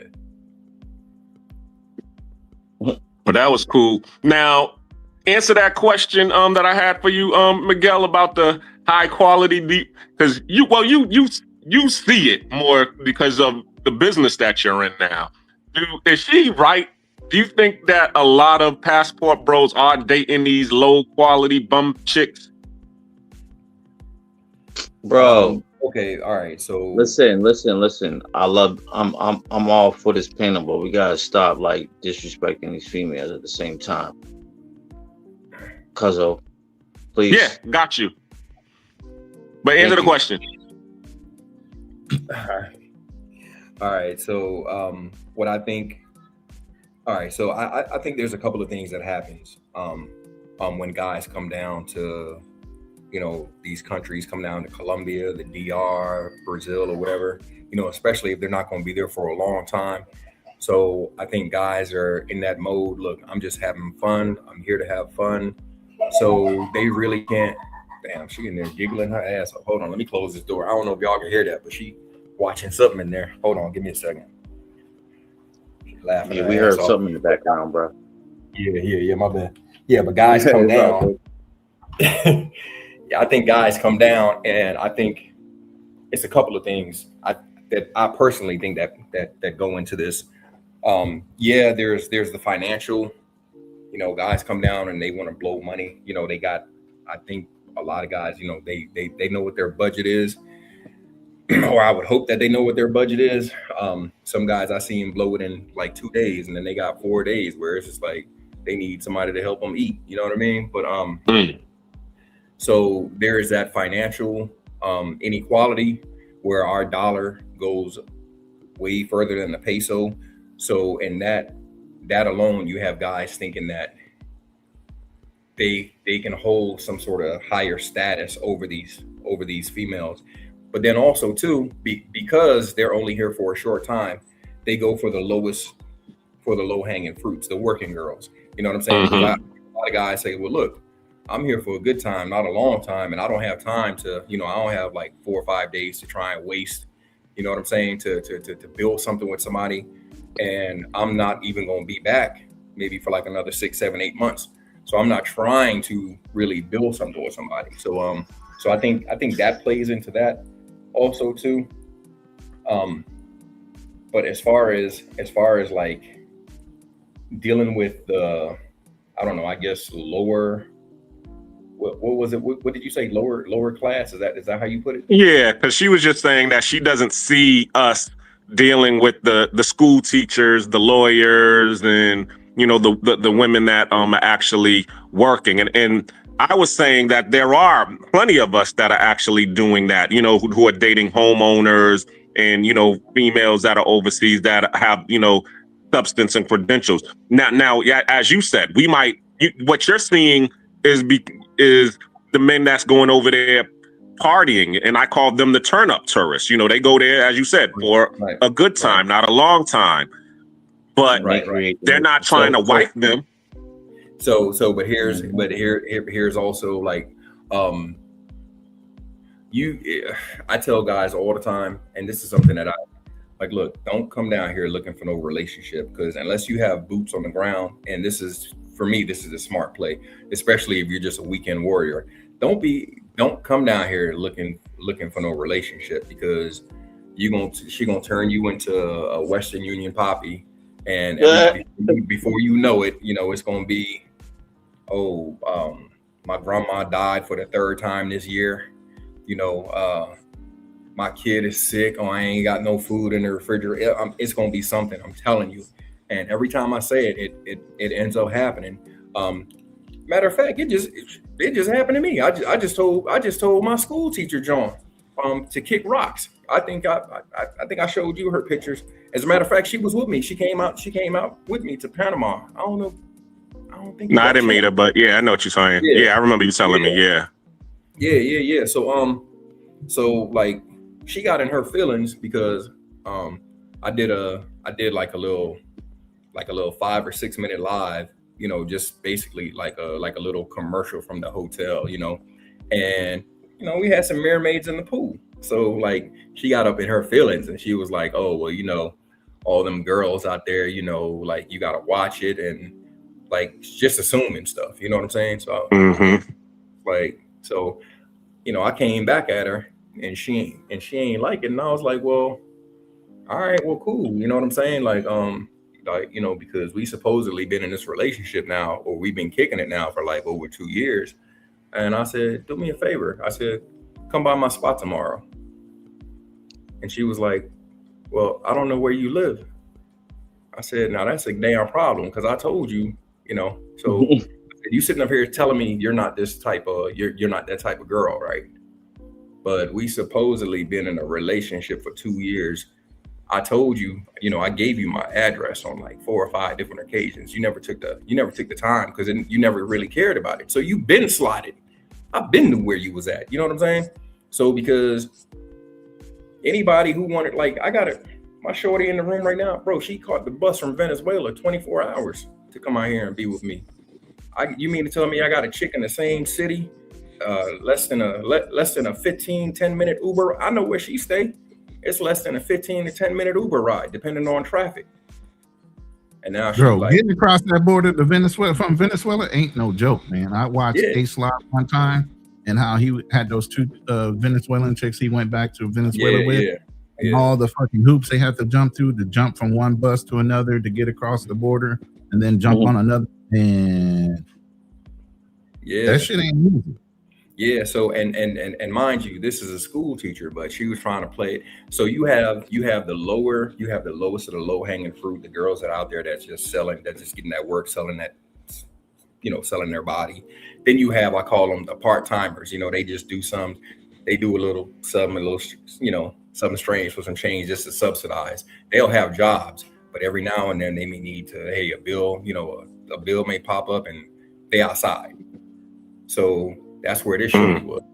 I knew, you know, I knew what it was, but it's like, wait a minute, you trying to play like you something else, but you're not. So she was telling me, no, this and that, oh, no, this ain't. So I'm like, all right, man, you can go ahead on and kick rocks. Like, I'm not playing this game. Like, you think just because you beautiful, like I could pick up a rock and throw that shit in any direction and it'll hit 10 more baddies that either are of your quality or higher above before the rock hit the ground. It'll hit 10 of y'all. Like miss me with that boy. Like, I'm miss me. Like, but you not gonna find another me. Chances are you not gonna find. I am in the top 1% out here. You know what I'm saying? So like, not only do I know my value, I'm not out here flaunting it like, oh, you got to be with me. You've been made your choice a long time ago. I slotted it. I saw it. I knew what it was. So it's like, I didn't get even really emotionally invested or nothing like that. So I knew exactly what it was. So that's like when the time came and she played herself. All right, cool. On to the next.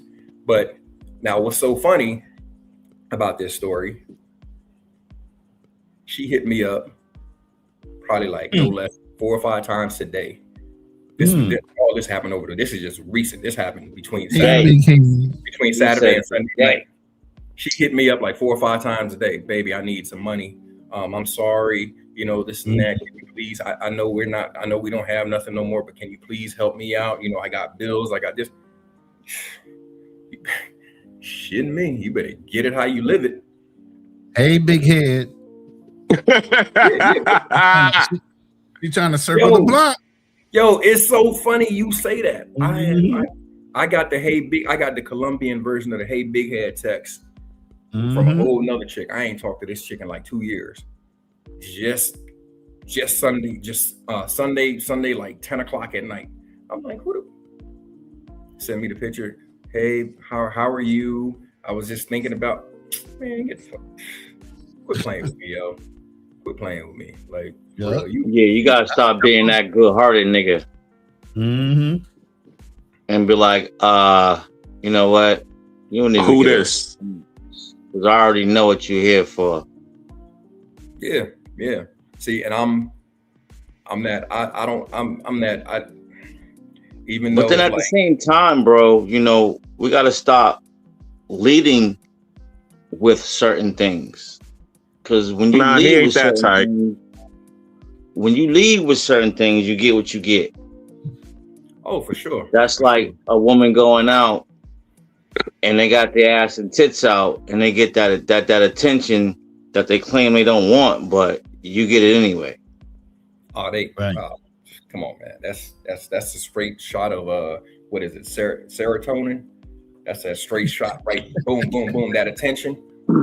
Yeah, they crave that, bro. That's, I mean, social media, the gram, Facebook, all that, man, whatever, Snapchat, man, all of this stuff is straight. Because before they might have had, you know, just dudes in the neighborhood or dudes they went to school with, whatever. But now you got dudes from all around the world clicking on your, you know, they showing, you know, man, they out here showing the thirst traps. And now you got dudes from all kind of different countries just liking, or, you know, maybe even some of them even bold enough to send you a DM. You know what I'm saying?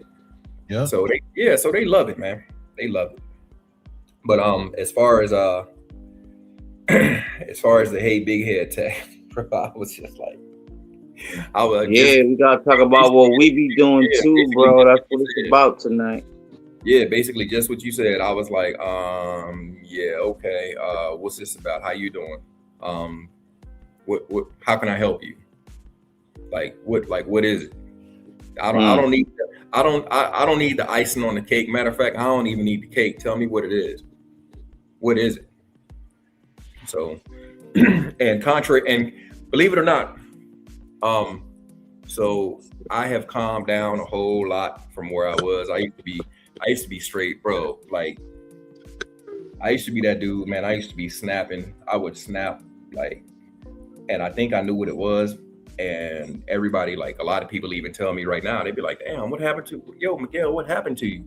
Like, people will come down, like, they saw me a year or two ago and they see me have to go off on somebody or whatever. And everybody wants to look at the action of me going off, but nobody wants to look at, like, what premeditated that. You know what I'm saying? And they just, all they remember is, oh, you fire, or you this and that. You would tell somebody off, you would cut somebody out. And I'll be like, yo, but did you see what happened before? You don't remember. You just remember me snapping. You don't remember what this person did to call. You know what I'm saying? Right, cause and effect. Like, you don't know what somebody did to take me there. Like, I get you. Right. I understand what you're saying. Yeah. Like now this. Yeah, like I was on a live with Charlie Chan, I think 2-3 weeks ago. I snapped on because dudes was talking greasy about the military, bro. I went off and I haven't gone off like that in a long time. I went off so bad, Chan. He had to drop me down about the chat, bro. He dropped me down and I was still cussing. It wasn't even nobody on my screen. I could probably tell you why someone would get upset in that situation. Like, you know, I worked a job and I worked with someone who was in the military, but this nigga didn't do shit, bro. This nigga didn't bust no gun. He didn't fight. The nigga worked in he handed out equipment. And some of these dudes be walking around like super hard, poking their chest out like they really did something. They didn't do shit. But they get all this honor, respectfully, because, you know, you put your life on the line, you sacrifice yourself, yada, whatever. But some dudes be walking around with their chest poked out a little bit too much. Like, calm down, you office worker. Okay, so. But respectfully, salute to you for sacrificing yourself. Yeah. So, but initially, that in and of itself, that's where that comes. That's where that comes from.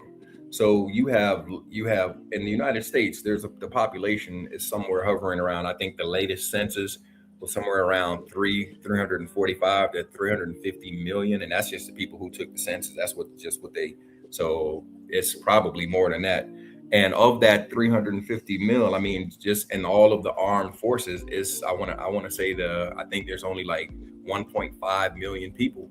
So out of that big ass population, you only have X amount of people. That's now, whether they were an office worker, whether they were a cook, whether they was whatever, the point is they volunteered. So if some shit popped off, so if some shit popped off, you might have been in an office somewhere. Let's say you was in so like for instance, like what's going on right now between the Iran and the US and the Strait and all this and that. Well, you seen Iran, they were sending drones. You might have been in an office building over in Qatar somewhere, but that didn't stop them from sending drones up over, you know what I'm saying? They were sending drones everywhere because they were trying to get the whole Middle East. They were trying to turn that into a hornet's nest. So whether you were an office worker or whether you was whatever, that doesn't necessarily mean that you didn't, at some point you might not have faced any danger because them drones. Bro, I said that, but my point is that. I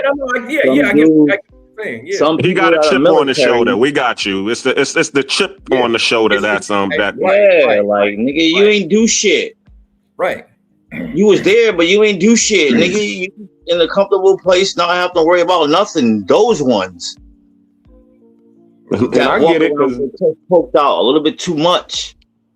Right. I mean, and I get it for you too, Keen, because I mean, you've been in war zones here at home, so it's like, okay, you over here poking your chest out, and I've ducked more bullets than you have over here than you did over there. Get out my face. Nigga, and I caught 2 in life. Mm-hmm. So I get it. No. Well, you should have went to the military then, goddammit. Right, I probably would have never got shot. That's my point exactly. Like, so like a lot of times, that's what happened. That's what happened to, because I got 3 sons, right? Only one of them followed my footsteps and went into the military. And the other 2, they didn't because they listened to their moms and they was like, oh, well, and then their mom gonna tell me, oh, I told them they're not going to no military to go somewhere and get shot. And I was like, yo, why are you so fucking dumb?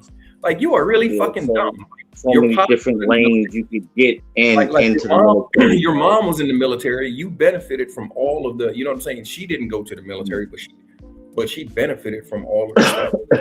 From everything that her mom and her father was able to get from the military.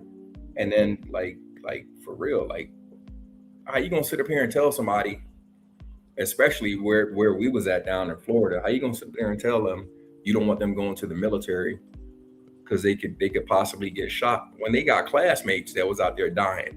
Like my son, he was a classmate. What was the rapper? Triple Extension or what? I forget. I don't know if I'm saying his name wrong. XX Extension. Yeah, that was my son. Yeah, my son was his classmate. He knew him. He knew him. Yeah, so I was just like, how are you gonna sit up here and tell them stuff like that when they got people out here, they got friends out here dying right on these streets. So I mean, I'm not gonna sit up here and say like, hey, when it's your time to go, it's your time to go. But it's some stuff that you really don't have control on. But believe it or not, compared to like, I think personally, and just to go back to what you were saying about people in the office worker or whatever, you can get into certain fields in the military where you're not on the front line. So in actuality, you may be a lot safer, coming out of some of these environments if you score well enough to get your ass behind the damn desk or to get you in an admin position, at CQ or HQ. You know what I'm saying? Where you're not, so that may actually be a. And I wasn't down talking that at all. Yeah. I was just speaking on, the ones walking around with their nose up in the air like they really did some shit. Yeah, no. Yeah, I mean, but it's just similar to the people who went to college, because I always have my chip on the shoulder about that because there are, people who went to college, and then they start looking their nose down at the people who didn't go to college and thinking that, you know, they're better because they have a 4-year degree than a person who might have, you know, went to barber school, or a person who went and took their plumber's certification. And I mean, but all of those are good. So why are you trying to say yours is better because you have this degree? That's where I get it. But I mean, because but the chip on the shoulder is the optimum thing. I get what you're saying. It's a lot of people, and you know, a lot of people, they get these like you were saying, to your point, Black Cleaner, with these accolades. You know, I got this degree, I got this and that, and you know, I did this, and I pledged for this fraternity, and it's like, okay, but you still put your pants on one leg at a time. Like, yo, thank you. You really need some humble pie. Some people have the wherewithal and the available time without being stressed out about life because of their parents and everything else, where they can devote that time to get their degree. Some of us might have messed up and we lost our degrees or our potential of being able to make a degree because we were living life a little bit too much, like my situation I told you about. Because I was guaranteed a fucking master's degree in architecture, and I took that up. You know, so it doesn't take away from the level of intelligence of a person. You know, I kind of went up on Charlie Chan TV the other day. Hey, all a college is trying to teach you how to read something, assimilate it, and digest it, and be able to regurgitate what you learn. That's all college is. Now, you can learn that from a book. If you really applied yourself, if you really wanted to go out and learn something, you can learn it on your own. You don't necessarily need somebody to teach you. There's so many things that were invented by Black people that did not go to college. They just got the book they needed and started reading and digging into it, and they invented something that was helpful to the overall society. You know, so the education part doesn't mean anything. I said a story last week that, you know, I used to be in a position where I was hiring people for a company for sales. I would hire people with master's degree in business, and they're terrible salesmen. The one that I pulled off the street that was pliable and that would listen and knew how to talk and learn, that would listen. And those were the ones that excelled far past somebody that had a degree. A degree doesn't make you shit beside somebody that has a degree. It's the job and the position that you get based off of your knowledge. Like, I used to go into jobs, man, I don't have a degree, but I told you, I have an architectural mind. I can think outside the box spatially, you know, so it wasn't too many concepts I couldn't understand. That when I walked in a room, I owned the fucking room. When I've been in sales for almost 40 years. You think I had a problem talking? No, I didn't. But at the same time, it's like, how do you ask a certain question and get to the meat of it? You know, I'll be in meetings when I'm getting interviewed, and the interviewer would look over at his partner and said, see, you can't teach shit like that. Because I would ask a certain question a certain way, and they were like, you didn't even have to be taught that. You just knew that was the natural. Like, you gotta be innovative and a forward thinker. Right. You absolutely and we're correct. so big on staying inside of a box, and that's the problem with our society and our community specifically. We are stuck in this box, and we don't know how to break out of it. And this is specifically the Black community. A lot of other communities have learned to come out of that box. We, for some reason, got these spatial 4 walls around us and don't know how to open the box to get the fuck out and see what's around the fucking box. That's because we got to adjust to the box first together, and then we can come together and figure out how to get the fuck out of the box. That's the Until whole thing. Black people have unity, we got to form unity first. We holding each if other we don't back. never form any type of unity with each other, we're going to stay where we at in this world. We need because only a few of us is going to get out the box. And then once we get out the box, like I said last week, living my best life. I ain't going back to fuck with you niggas.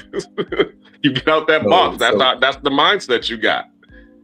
Exactly. So to piggyback off of what Ronan said, we got a whole bunch of educated dummies out here.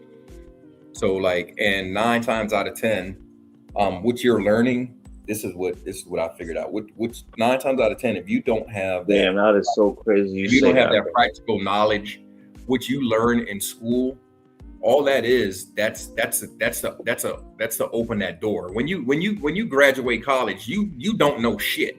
Because 9 times out of 10, whatever field that you're in, even if you go to be a brain surgeon, you still have to go. Then you got to go and tag on behind a fucking brain surgeon.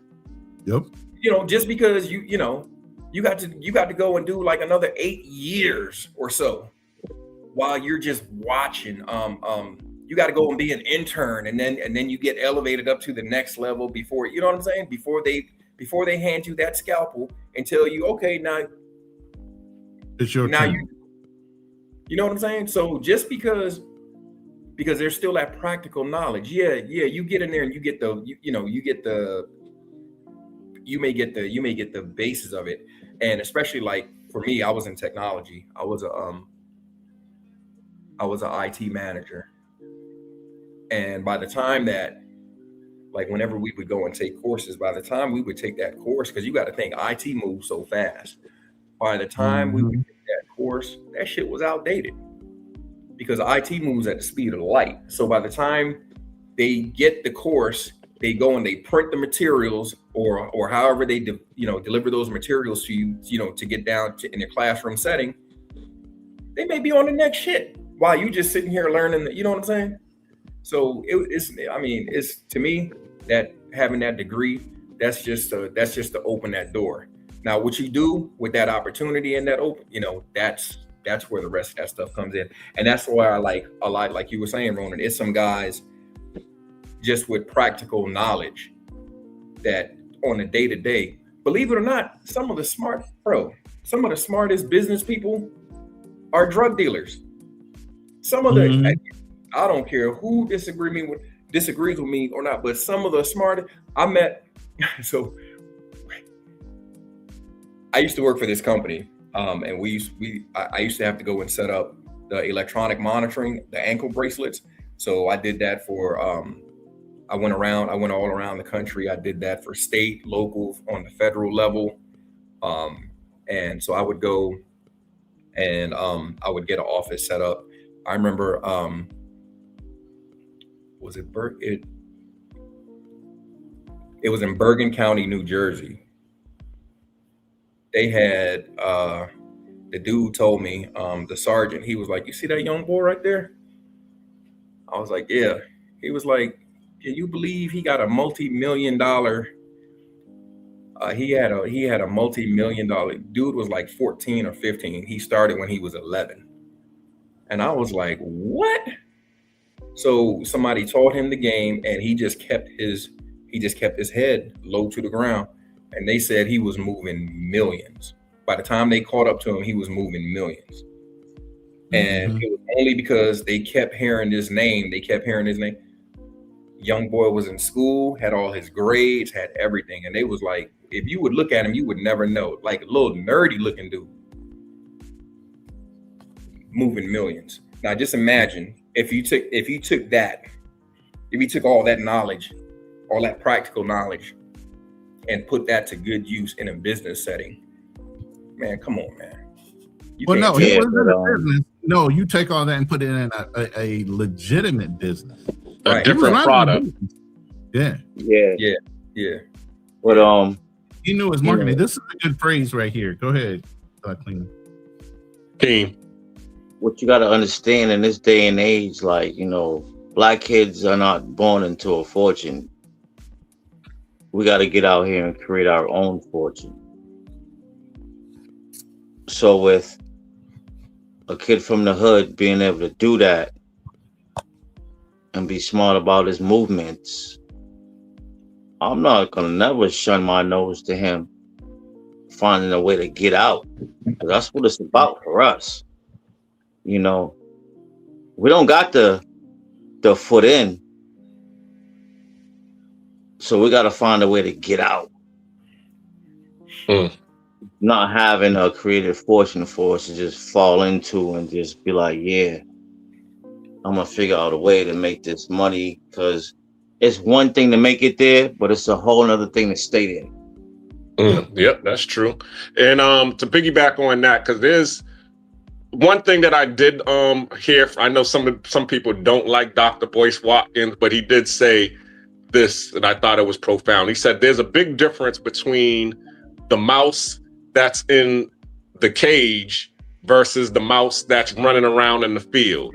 He said the mouse that's running around in the field every day, they got to get up and they have to and they got to forage and look, and they got to worry about predators and all of those things.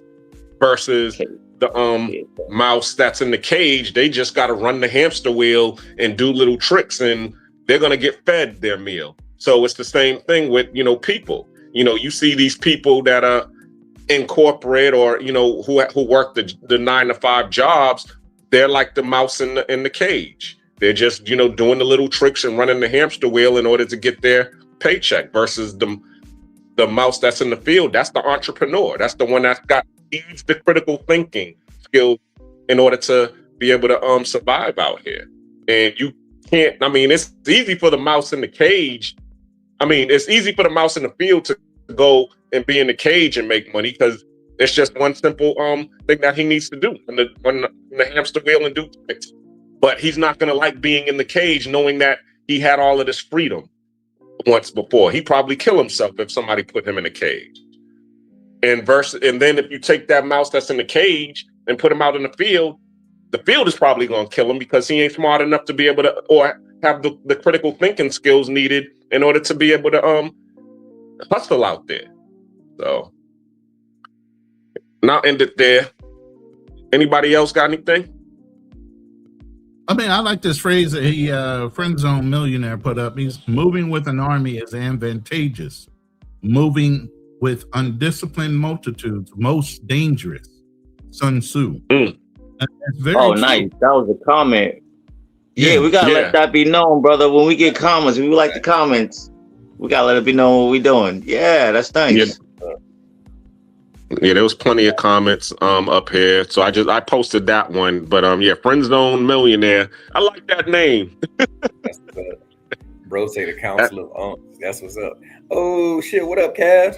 Casanova in the house. What's good? Yeah, bro? them comments count. I feel like because you know it keeps the momentum going. It adds light to the dead zone sometimes. Yeah. Mm-hmm.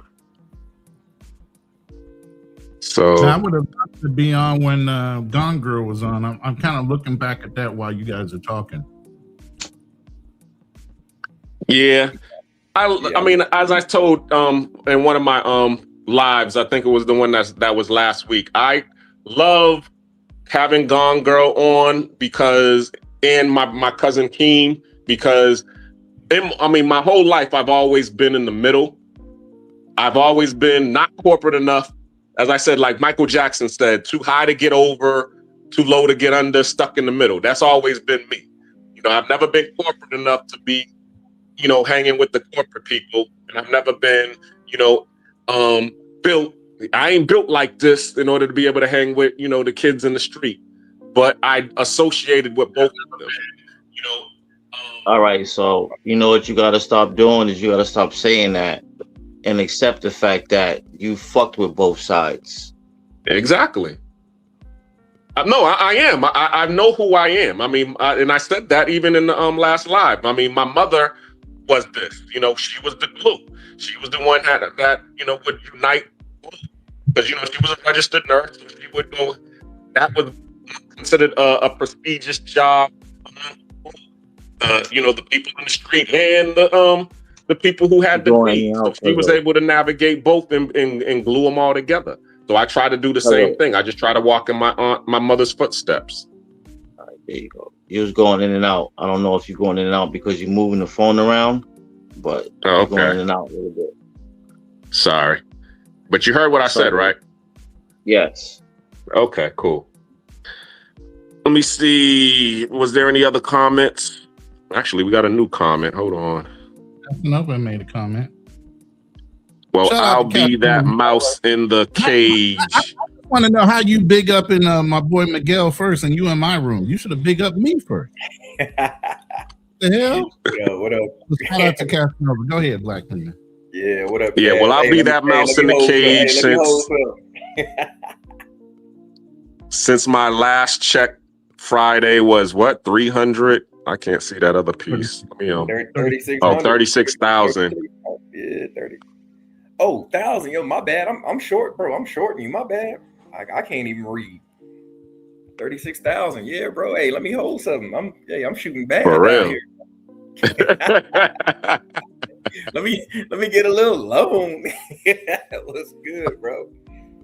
Hey man, but that's what's up, man. I love it when I see brothers doing good, man. I never considered myself a gatekeeper on nothing.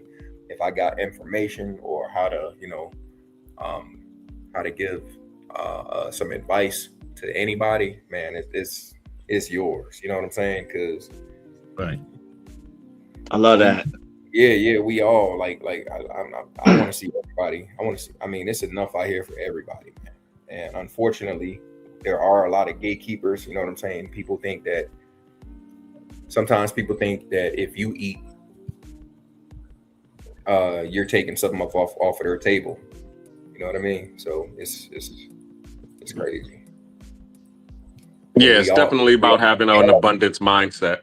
Yeah, when we all could eat, you know. So the link is pinned. This is an open panel discussion, and I pinned the link in my chat. So, people, if you're feeling like you want to come in, you got something to say, tap in. Let's go. Let me replace that one. I just repinned it. What happened, homeboy? Where'd he go? I was about to respond to him real quick. Oh my God. Who? Homeboy that just was like talking. Where'd he go? Miguel's there. You just muted. No, I'm muted. You can't hear me? Nah, you're not muting anymore. Oh, okay. Yeah. Let's see.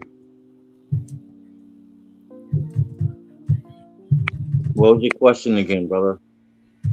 There was no question. He was just making a statement. Uh-oh. Okay. Yeah, we've been going on to the 4-hour mark. Oh, damn. Yeah, y'all been on for a minute. I just happened to pick up my phone. I was on some other stuff, and then I saw y'all. I was like, oh, the brother's live. Okay, let me hop on real quick. I appreciate you coming, Miguel. I really do. You know, supporting the page and everything. I mean, it's a good topic, though, because a lot of brothers don't talk about the upside. Like, they don't have anything to do with relationships failing. A lot of these brothers are going out there delusional as fuck, just like the women. Mm-hmm. Yeah. Yeah. Narcissistic, running through life, acting like weirdos. You know, I don't want to be that. You know, I want to come on here and come on Real Talk with Nate and talk about real things and speak on any and everything about me. So if people want to come in and they got questions, individual questions for Cool King, I'm open to whatever always. And you're always going to get real talk from me. That's what's up. That's what's up, bro. Right. And just another thing for anybody that's listening or watching or maybe watch this later.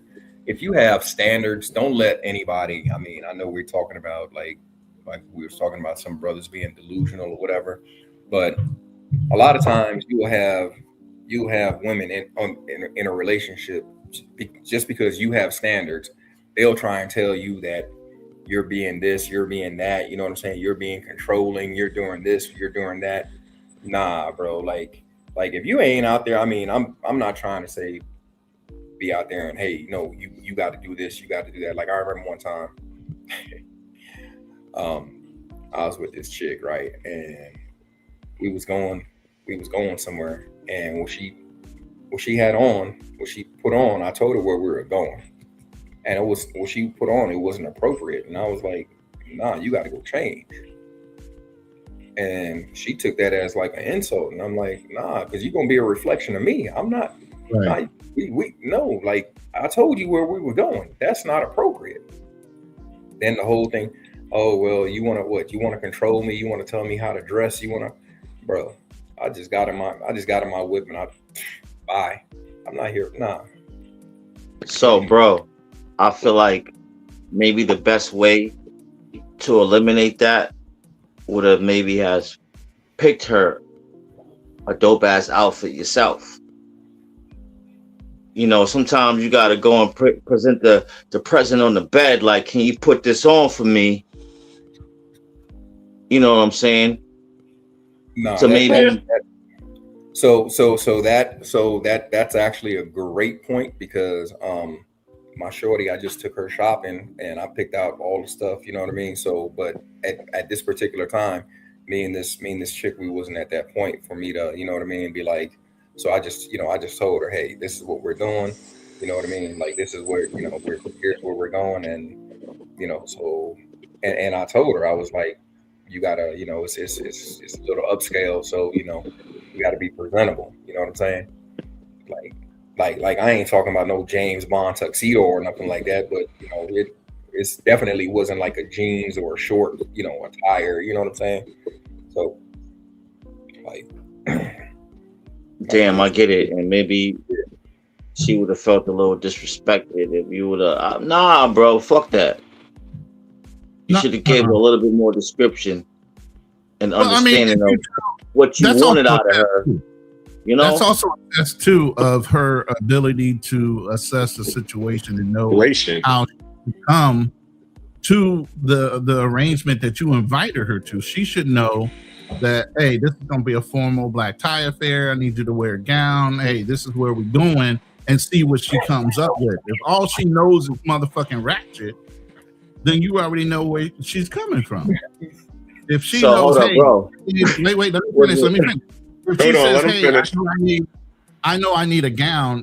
Can you help me out with that? Since you're inviting me, I can't afford one. Then Miguel might have stepped in and said, yo, you know what? I know you're not coming from a lot, and I know you understand the situation. I'd like to have you on my arm. I've taken women out and gotten them hair done. I got them gowns, got them whatever I wanted because we were going to an event.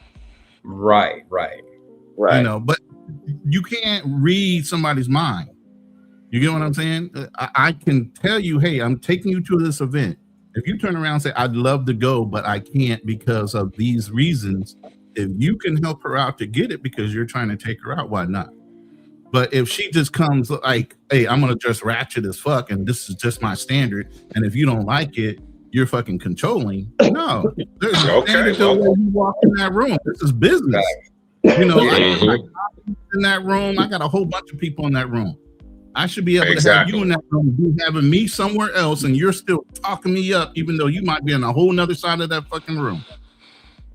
Right. And so when she hit me with that control and all that other, like, that's that, I'm like, nah, that ain't even it. But what I do know is that I know if you're acting like this, and this just is the beginning of what we trying to, it's gonna be way more problems. So you got to go. You're not even gonna make it past go. You're not gonna collect $200. Nah, you got to get off at Baltic Avenue because that's where you at. You in the low rent motherfucking district. So that's where I'm gonna drop your ass off at. Oh damn. So, but Mediterranean and Baltic, yes, bro. Hold on. Let me. We got a new person to the stage. Hilarious, bro. My bad. Yeah, King Charles, I know all four of y'all knees make noise when you get up. Yeah, I understand. Hey, you goddamn right. My knees creak. Yeah, but I had to agree with them. You're right. My knees do creak. I'm 58 years old. I've been through some shit in my life. Yeah, my knees creak. Mm-hmm. Shit. Go ahead. Sorry about that. Financial Frontier, welcome to the panel, my brother. What's going on, gentlemen? Shout out to everybody. You know we about to flip it over the money now, right? We're about to flip this over the money here in a minute. Watch, he gonna give it. I ain't say nothing about no money. That's my boy TK Kirkland. God damn. What's going on? What's going on? How you doing, brother? I'm doing all right. What up, dog? I feel blessed that you blessing this page. So thanks for having me. We're being truthful and we're being accountable to our lives in the past, and we know we were not all perfect. At one point in time in a relationship, have you messed up and held yourself accountable for what you did in order to either mess up the relationship, break up, or whatever? We're talking about the negatives that we've done, not the women. Yeah. No, I understand. I never did nothing wrong. No, I'm just kidding. I'm lying. I'm lying. Share a story with us. Yeah, that's like the nigga that go to jail talk about I'm innocent. Yeah, I'm innocent, bro. He set me up. I don't believe you. You need more people. You need more people. No, I would say definitely there's been some parts where I've been in a relationship and due to my communication style and not communicating appropriately to my partner, I created a lot of conflict and issues. I would say, especially like dealing with PTSD, definitely transferring into a romantic relationship is different. You know, you don't always have that, hey man, if you don't listen to me, you go to the brig ability. And so when you translate that into a regular relationship with a person that's just a civilian, right? A lot of that doesn't correlate. And so I had a little difficulty of transitioning from that and understanding like, okay, this is a free sovereign human, right? They don't have to follow under my orders. And so I got to learn to not only tailor my message different, but I understood that, but I just didn't translate it as much. I'm like, hey, look, shut up, man. I've been to combat. You can't tell me what to do. And so that's not really healthy a lot of times. And so I had to learn that and deal with it and then be able to express what I was dealing with and have that other person be able to understand that and be able to find their circles to move with. So a lot of my partners ended up joining groups with PTSD, spouses, partners that had to deal with it so she could have somebody that they could relate to. And so that at the beginning, I wasn't so intentional with it. And so I had to check myself before I wrecked myself. And so that's the time where I had some inconsistencies. That's great. I mean, to hear that, because I've had some of those issues myself. The one thing that a lot of the women would say is I treated them and sometimes their children as I was a drill sergeant. Why are you acting like a drill sergeant so goddamn much? It's because I was in the military. You know what I'm saying? So, and that's how they got me. They shipped me into shape by, you know, doing this. And I think, and if it worked for me, it should work for you. But it didn't work all the time. So some people, you know, respond better to, you know, being coddled a lot more than, you know, being whipped into shape. Or they just don't get whipped into shape at all, because sometimes that's what happens too. They just don't. They don't take well to anything. So you're just like, you know, something. All right, I'm just gonna let life teach you, because that's what happens with me. Is if you're not gonna, you know, take any kind of instruction, you know, as they said, then I'm just gonna let you head toward self-destruction, and then hopefully you can put yourself back together. But even with that, some people come back with, or some personalities are just rebellious. The message be clear, they could understand it, and they're just going to do the exact opposite because it came from you. Yep. Oh, also, I'll be a little bit transparent in this. Also, de-discipline. That was something that I really had to actually overcome in myself. And so, whether it was like, you know, don't ask, don't tell. As far as cheating, I'm gonna do my thing, and you know, whatever I do is on the hush. I had to learn to be honest. Whoever I wanted to be, I had to translate that over to the other partner and just be upfront about it instead of trying to, you know, I would say like cheat and not keep it real. Say like, hey, look, I still want to be in the market and I want to have you as my girl. If I can't be transparent like that, then I need to shut up, let the person go, let them live their life, but allow them to at least have the choice in saying they want to stay or they don't want to stay. And so you always got to be honest. Yeah, exactly. You always got to be honest. Keep it G. You got to be honest. Instead of like sitting there lying. It don't even make sense to lie, bro, because then you got to create another lie to cover another lie. And that shit just sounds fucking exhausting, yo. Yeah. It is. Facts. You know, so if you just keep it 100 from the beginning, yeah, sometimes even that don't work. No, you right, bro. I'm gonna tell you some crazy stuff. Somebody might be like, "Yeah, I'm with it," and 6 months down the line, they like, "What are we doing?" So I grew up in my household, right? And like my parents always told me and my sisters, they was like, always, you know what, tell the truth, because if we find out, they would drill this in our heads. They was like, yo, because if we find out, like, you better come to us and tell us first. So no matter what it was, bad news, whatever, we would like, all right, just take whatever punishment it is, because it's gonna be 10 times worse if I don't say something and then they find out, right? So now, 15, 20 years later, me and my sister, we're adults and everything. Now here go my parents. They like, y'all are too harsh. Y'all are too straightforward. And me and my sister looking at each other like, what? What the hell are they talking about? Like you realize this is your fault. Like, because you told us always to be straightforward, always to, you know what I mean? So like, I don't know. It took me a minute to try and like soften the blow, so to speak. You know what I mean? Like sometimes you got to put the medicine in with the candy, because this is where you would get a lot of things where people would be like, well, yeah, I know what you're saying is the truth, but it's not what you said, it's how you say it. And like for the longest time, I used to be like, bitch, what the fuck you got? Like, what the hell? Like, right. Like if you bleeding out and I put it down and I tell you need a tourniquet, and I'm like just because I may say, motherfucker, take your belt off so I can put you. What, you gonna bleed out because I said, motherfucker, take your belt off? I need it for a tourniquet, or you like really, or what you want, baby? Not take your belt off. I'm gonna need that for, like, bro. So it took me a long time to like develop that skill also too. You know what I'm saying? So it's just crazy.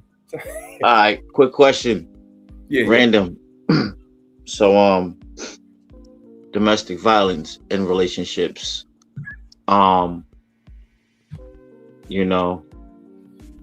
done accepted some shit in my life. I done took a few blows, but at this point in my life, I'm like, you put your hands on me, because I've been taught to, somebody hit you, you better hit their asses back.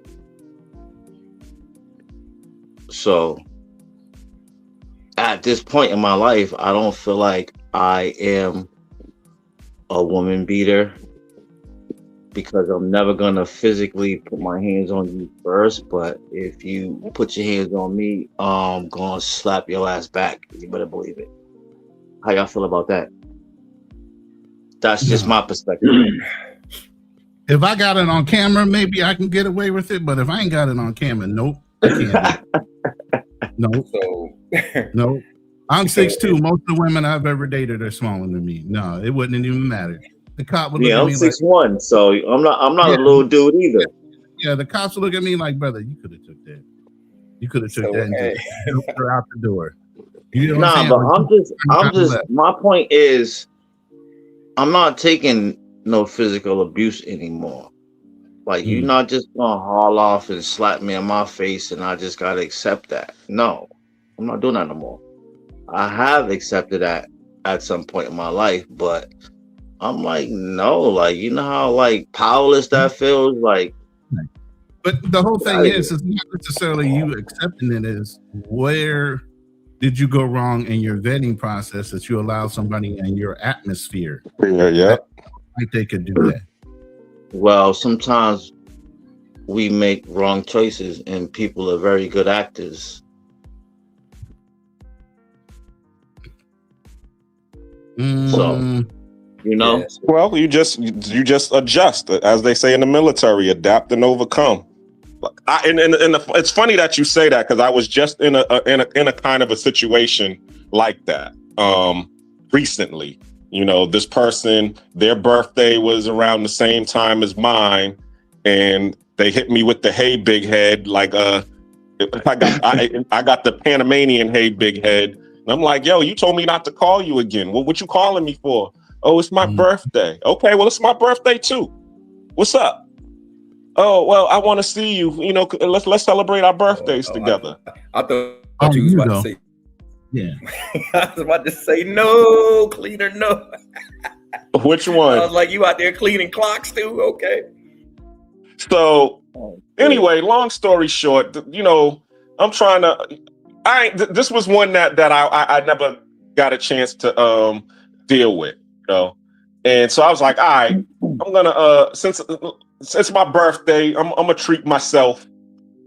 So I let her back in to the, you know, just for the night. Big mistake. You know, she's over there making all these demands, this, that, and other. I think I've told this story, told the story about the girl at the casino. It's that shit. I told it on Charlie Chan's live a couple, I think it was like a couple of months ago that happened to me before I went to Cartagena. It was this chick. But anyway, long story short, you know, allowed her to come because it was her birthday and it was my birthday. I just finished partying.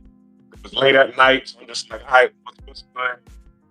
The whole thing just went bad to the point where it's like, I don't even know why I let this girl come over here. Now she's drunk and now she's yelling at me. She's grabbing my shirt, talking about policia, this, that, and the other. And I was just like, you know something? Don't call me no more. I told her and her girl, don't call me ever again. Forget that you ever knew me. Forget that I shouldn't have said yes to you in the first place. And the only reason I said yes to you was because it was your birthday and it was my birthday, and I was trying to be a nice person. But you showed your behind at the casino, and I should have just left it there. But now I know. Was she drinking? Yeah, she was drinking. You know, because I had some sangria at the house, huh? Like, come on, cuzzo. You already know. Exactly. And we gotta start paying attention to the type of people we're dealing with, because we already know a motherfucker's gonna want to talk a lot. They gonna want to cry. They gonna want to fight, or they gonna want to get sexual. Mm-hmm. And she wanted to fight. Those are the scenarios of someone indulging in alcohol. All I can say is the worst case scenario is letting her in your environment and you guys are fighting. Exactly. She's gonna break up your whole house. Yeah. Don't give that. Yeah. This is your shit. And I've had that happen too. I mean, I wrote a book about it. You know what I'm saying? So that's where I would, you know, the common sense came to me. Miguel is backstage again. Miguel is backstage. Got it. But yeah, that's pretty much what happened. I was just, it just came to my mind. I had to adapt and overcome. I was like, okay, you showed your behind at the casino, and you told me don't call you no more. I should have just not called you no more. When you called me, I should have just blocked you. But I know now I'm not going to mess with you no more, and I blocked her, and that was it. I don't circle the block. There's a reason why you left, and there's a reason why I don't care that you left. I'm exactly. not wanting to. My bad. I'm out here with the struggle stream. Black Cleaner, you out there whooping a bitch? I missed it. What's going on? My bad. I almost had to, man. I almost had to. And I had a great night that night because my family was here from, you know, they flew in from the States to, you know, to visit me. And, you know, we ended on a great night, loving night. You know what I'm saying? And then I ended up going to the club, you know, trying to hang out. And I leave the club, I come home, and it was funny because I knew the chick saw me at the club. And I ended up coming back home, and I'm about to get into bed, and the chick calls me. And I'm like, who's this? And then she shows her face on video, and I'm like, oh, it's you. And she's all like, it's my birthday today. And I'm like, okay, what do you want? You told me not to call you no more. Come on, forget about that. Let's see each other. I want to see you. And I'm like, all right, you coming by yourself? No, I'm coming with my girl. I'm like, nah, I don't want you coming with your girl. Guess what? Well, send me your location. So I send her my location. She showed up with a girl. When she showed up with a girl, I should have been like, I told you I wanted to see you by yourself. But we ended up, sitting out talking. And then, she got drunk. And then once again, she got, into her little violent situation. Well, first she was talking about she needed some money. And I'm like, you already know I don't do that. You're not my girl. I ain't got no reason. We ain't fucking. I don't got no reason to be, giving you any money. Well, it's my birthday. Well, you should have got with your boyfriend. Now she's talking about you are my boyfriend. Anyway, she was just running game because there was nobody out here who was going to fall for it, and she thought I was going to fall for it. And then it got violent, and then I had to, cut her off and just let her go. Like, yo, don't call me no more. And told her girl, your girl's crazy. Make sure she stay the hell away from me. And I'm blocked because she called on her girl's phone anyway, because her number was already blocked. So I just blocked her girl and her, and then I just ended up going home.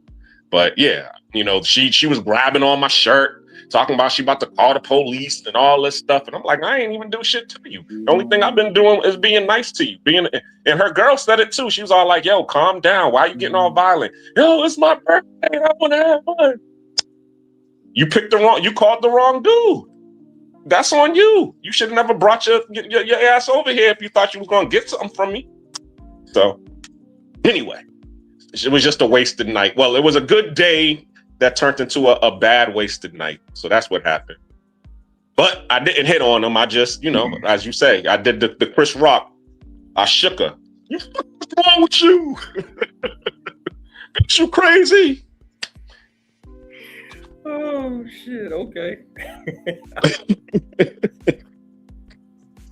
You out there giving bitches shaking baby syndrome? Okay. Exactly.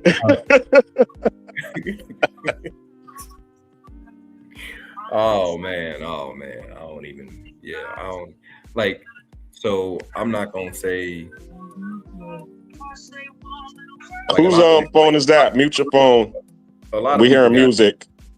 Yeah, a lot of people got it messed up, and they be like, "No, there's never no time to put your hands on a woman." And I disagree.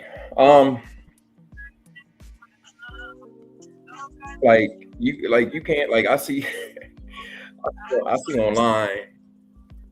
I mean, I've never experienced this, but I see online where you just got some I don't even know how to say it politely, but you just got some big chicks.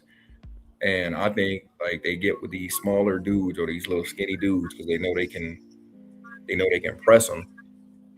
And they just be tearing these dudes up. And I'm like, yo, really?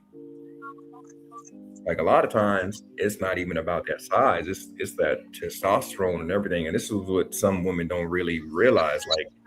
A lot of guys out here, a lot of these dudes are that's been drilled in their head, to, hey, don't put your hands on a woman. Don't put your hands on a woman. But I tell my daughters, them, look, don't ever touch a man because you don't know. You really don't know that person's background. You don't know what they've been through. And if you put your hands on them, what if they do something back to you? And a man is, depending on who the dude is, 3, 4, 5 times stronger than you are. You know what I'm saying? And you can't dictate somebody. You can't dictate somebody's reaction to your action. So you putting your hands on somebody, they may haul off and blacken both your eyes at one punch. You never know. You know what I'm saying? So I tell my daughters to act accordingly. Unfortunately, my middle daughter, she's more like me, and thankfully nothing's really popped off, but she be spazzing. I'll be like, baby, calm down, yo, chill. I'm so glad she got a dude that's understanding, but she be spazzing. I just be like, oh my God, I don't know what I'm gonna do with this girl. Me and you both need to go to counseling. But yeah, it's people just everybody. I mean, in a perfect world, everybody would keep their hands to themselves, but we live in an imperfect world and an imperfect society. I mean, I don't know what I would do. I would probably at least try to maybe restrain. So I don't even know. Cause sometimes you'll even have chicks. I saw this one time. One of my boys, he was trying to actually leave, and Shorty was like, "No, you're not going nowhere. You're not going." I was like, okay, all right, it's time for us to go. Y'all got some stuff y'all need to work out. But she would not let my boy leave. And I was just like, yo, she took his car keys. I'm like, all right, bro, let's go. You can get in the car with me, whatever. She jumped in front of our car. She jumped in front of my car. I'm just like, yo, bro, you, man, go Go talk to her. Go do something. I don't know. But it's just a lot of people. People just need to know how to behave, man. So, I mean, and this is for men and women. I think, what is it? Correct me if I'm wrong. What is it? 7 or 8 billion people on the planet. You might not just you might not have the one for you, and who's to say there's only one person for you? There might be a person for you just for that season, just for that time, just for, you know what I'm saying? Exactly. For real. Like who's to say that you meet up with somebody and there's no guarantee y'all gonna have a 25, 35, 40-year relationship. You know what I'm saying? But that may be your person to help get you through whatever it is you're going through at that time. You never know. And or that person could be the lesson. And this goes for women and men. You know what I'm saying? You may have just a bad person in your life. You just may be dealing with it. And you never dealt with an asshole, and now you're learning what an actual asshole looks like. To know not to deal with them again. Yep. Right. That might be your perfect example. Yep, I like that. Right. So yeah. So hopefully you learn. You learn from that. And I don't know. That's really. I don't know. I'm gonna just say, I watch WWE. I'm probably not gonna hit you with a rock bottom, but I might put you in a figure 4 leg lock. You put hands on me or something. I don't know. Let me hit this comment real quick. Shout out to Friend Zone Millionaire. Is there a possibility that dealing with a relationship is a Pyrrhic victory, meaning that success is achieved at such a devastating cost that it's tantamount to defeat? Yeah. Because a lot of times, I think what he's trying to say, like a lot of times you would hear people say, well, look, do you want to be right or do you want peace? Because a lot of times, and guys in particular, because a lot of us, I'm not going to say every guy, but a lot of us, we deal with logic and you can't really argue with somebody when they got emotions and their feelings in there. So, and this has happened to me also too. I'm trying to explain, like I used to, like my second wife, I used to ask her all the time, take me step by step. I want to know, I want to help. I want to go through your decision-making process. Yes, exactly. How did you get from point A to point Z? Like, take me through point stupid. Right. That help. And she took that like, oh, you just think I'm stupid. I didn't say that. I would like to know, like, how you came upon that decision. Like, so, you know what I'm saying? I'm not saying it's a good decision. It's a bad decision. It's just something that I would not have thought about. You know what I'm saying? So maybe you can enlighten me, because maybe I'm missing something. I don't have all the information. You know what I'm saying? But it was always, man, when you're dealing with certain people, certain individuals with certain character sets, it's not never going to be, So maybe in your situation, it wasn't what you were saying, it was how you were saying it. Exactly. Well, that's what we always know. That's what they say. Yeah. But the problem is we get tired of that goddamn saying. I've heard that so many times, and it's like, you are always wanting me to accept you for who you are. When are you gonna accept me for who I am? God damn it. I'm gonna say it like this. So why you always want to try to hit me with, it's not what you're saying, it's how you say it.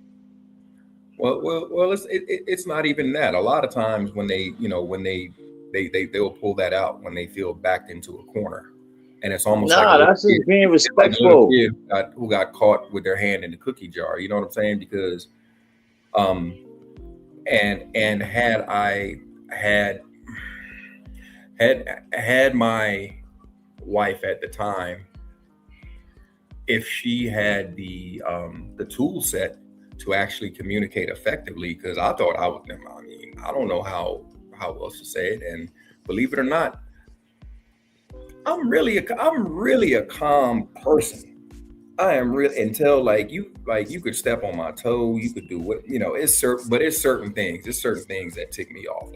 That's just a button that, and it's just like, all right, now I'm going from 0 to 100 real quick. It's only a certain things. And at this point in my life, the other day was dude talking shit about the military and all people in the military, but before that, I think it was like a lot of stress from dealing with shit. I was in a stressful job. The States, everything was stressful. COVID, I mean, it was, but it wasn't only for me, it was for everybody. And that's what I had to realize. So I had to do some work on myself, you know what I'm saying? And now I'm in such a great spot, bro. Like, I think the only thing that could really probably take me back to something like that, to where it's just like, all right, I'm trying to be a headhunter. Like, if something would have happened to like one of my kids or something like that, or somebody do, you know what I'm saying? Because it's really, I really don't see it. I really don't see, like, it's just like, why I'm in such a great place mentally.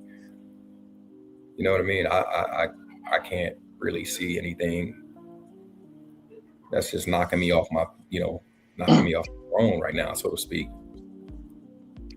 So, I would like to add to that part where you were just talking about like how the message is said. This is one of the things I learned over the years of working with a partner that I'm with on just communication.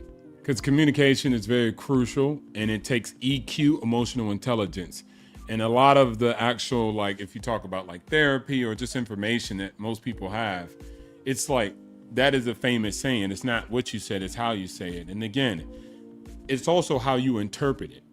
It's about how you perceive it.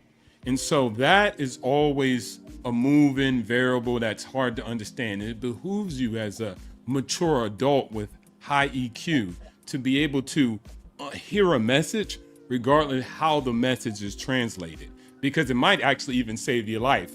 But because you can't hear it because the tone might be too high or too aggressive, then you end up not getting the information you need to survive. And so this is something that it's a crucial skill set that needs to be built by both parties. I give you an example. If a man says it in a wrong particular way, a woman crying and being frantic and saying something could be negative too.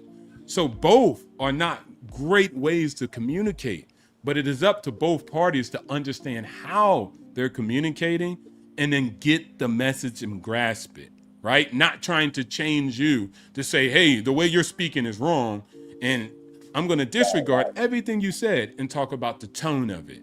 That's a different conversation.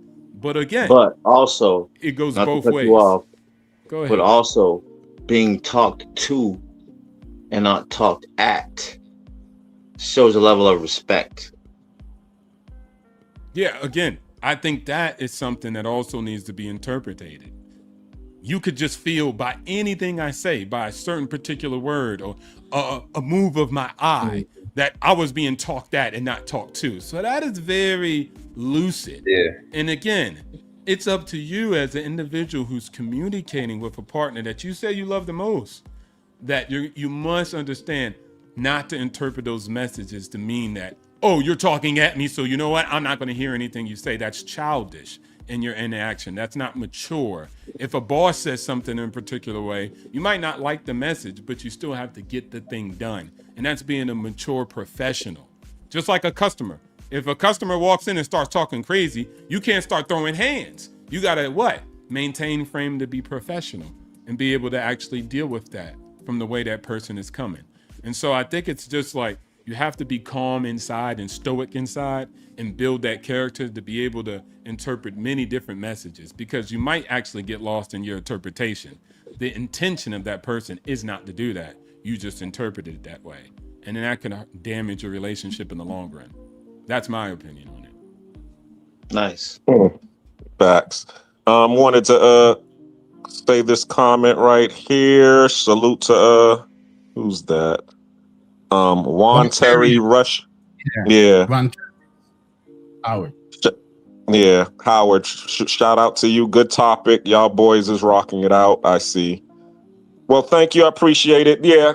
Real Talk with Nate is pretty much what it is. It's, us talking about real things about life, love, and travel, and peeling back the layers. You know what I'm saying? This is, a safe space. I try to be on the positive side of the travel space because, there's a lot of negativity that's going on. So I was trying to, add to the positive side so that the good will outweigh the bad. And also, get to some of these deeper layers, because a lot of us that are traveling, are trying to, number one, get our freedom out of the matrix, but also heal from all of the trauma that we've been through while we was in the matrix.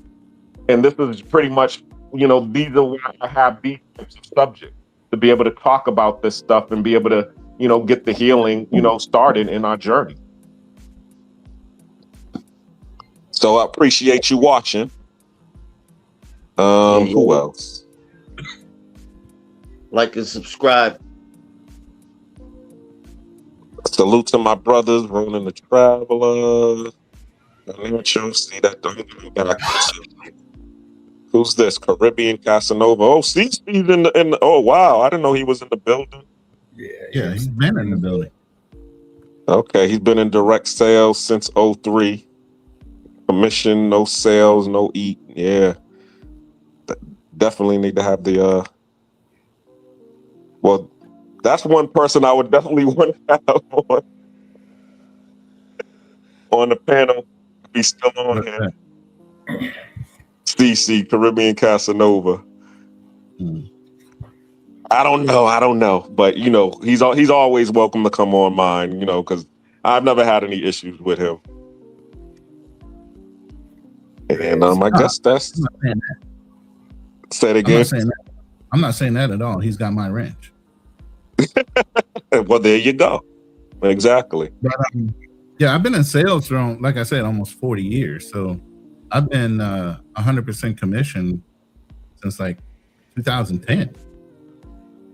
Before I started my own agency. Mm-hmm. And obviously, if you're a business owner, you're 100% on your own, right? Mm-hmm. Exactly. Exactly. Ain't no guarantees. Your hustle is your guarantee. Your consistency is your guarantee. Your drive is your guarantee. You get what I mean? Mm-hmm. Which one? By the way, I dropped the link in my chats, both the vertical and horizontal. Subscribe to the Black Cleaner channel. Appreciate it. Who's this? Plant-based vegan black man. I'm 100% sure that the black men my ancestors fought in the Civil War, World War II, who bumped heads with someone because of what I said in serving in the military. I guess they was talking about when Keem was talking about his issues with people in the military and them having a chip on their shoulder. Yeah. Well, there's a lot of comments on here. I appreciate everybody commenting. I'm trying to see if there was any questions that I missed. Or if you have a question now, you can go ahead and put it in the chat. Yeah, please. If you're willing, I have the link pinned to the top of the chat. If you want to hit the link and come up and actually voice your question or make a comment about how you held yourself accountable for maybe a failed relationship and your lack of leadership or communication or whatever it might be that might have contributed to that failed relationship. Now, who's this? Does this one your people's put that in there? The Council of Unks? Bro, that's hilarious. That's hilarious. The what? The Council of Unks. Bro, I might actually use that. If I start going live again, I'll be like Yeah, he was in my chat. Yeah, that's funny as shit. Yeah, well, hey, that's what's needed around here, bruh. Shoot, I mean, all of us are in our 40 or older, and we trying to drop you all, drop you some gems that y'all need out here. That's actually hilarious, bro. That's like, I don't know, like the Lord, kind of like the Lord of the Rings, kind of, you know what I mean? Hey, we the council of elders. Council of the Rings, yeah. I like that. I like that. Yeah, dude. Yeah. Well, we need there. Well, that's pretty much we're gonna have to actually have another panel like this and have more discussions. I appreciate that. I'm definitely gonna let y'all know what the next topic is so y'all can chime in on it. Because I definitely would have loved you all on the other episodes that I did earlier. We did mommy issues on Monday. We're gonna have that. I'm probably gonna have that one again on Mother's Day though. Which is going to be coming pretty soon anyway, because that's in May. And then, are you trying to start a fight on Mother's Day? Say it again. You trying to start a fight on Mother's Day? That's what he trying to do. He trying to kick up some shit on Mother's Day.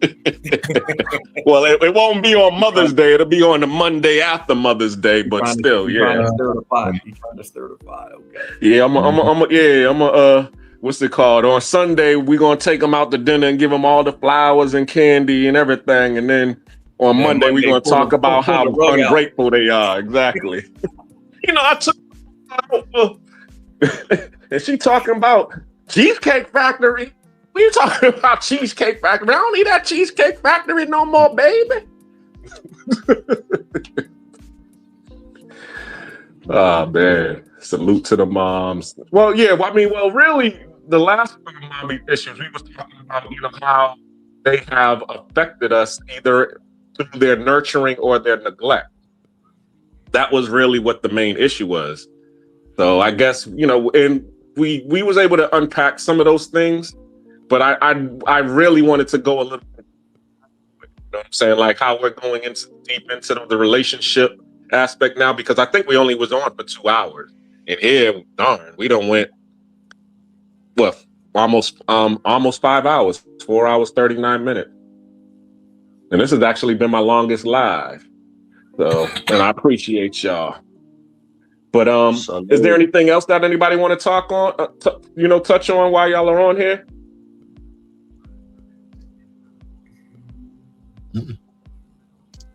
So we done touched everything. I think so. I think the council gotta go take our medication and go to bed. Yeah. I don't know about you, but me and 020, we're sitting on the other side of the planet. It's only noon here. Oh yeah, that's right. Yeah, but I'm about to go play some tennis. Uh-oh. Oh, that's you got a nice little cutie that's going to be across from you playing tennis in that little dress. No, I'm gonna be playing against a shorty because ain't no guys really free enough to come play. But yeah, it's some. I done seen some nice tennis skirts. Yeah, I love them in them tennis skirts. Some tennis skirts be looking nice. Friend Zone Millionaire. Why would females care about dudes that are looking for working girls, whether they're in the States or abroad? They're worried about second stringers. Anybody want to answer that or talk on that? No, I mean, I don't know any woman that would want to do this about that kind of life. Hell, the ones in the country don't like those type of dudes. They're going to take your money and send you on your way. That's the business they're in, and that's the lifestyle they want to live. No woman wants a man that's going to be out there sleeping around. So I don't get the correlation. I mean, obviously, if you call yourself a traveling monger, you sitting out there sowing your seed. What woman is going to talk? What woman is going to want a man like that? It's kind of like a hooker question. Yeah. Yeah. Well, it is a hooker. Well, it is a hooker question, to be honest with you, because but it was touching on what do you think he was trying to say, Black Cleaner? I'm trying to understand a little bit. So, what do you think he was trying to say? Well, we was talking about Gone Girl. If you replay it, she was saying that she hasn't met any guys here in the Passport Bro community that has been dating any high quality women. You know, all she sees is because she was out here in Panama with me. So she was like, I haven't seen it. So she was like, I haven't seen it. All I see is a whole bunch of whoremongering going on out here.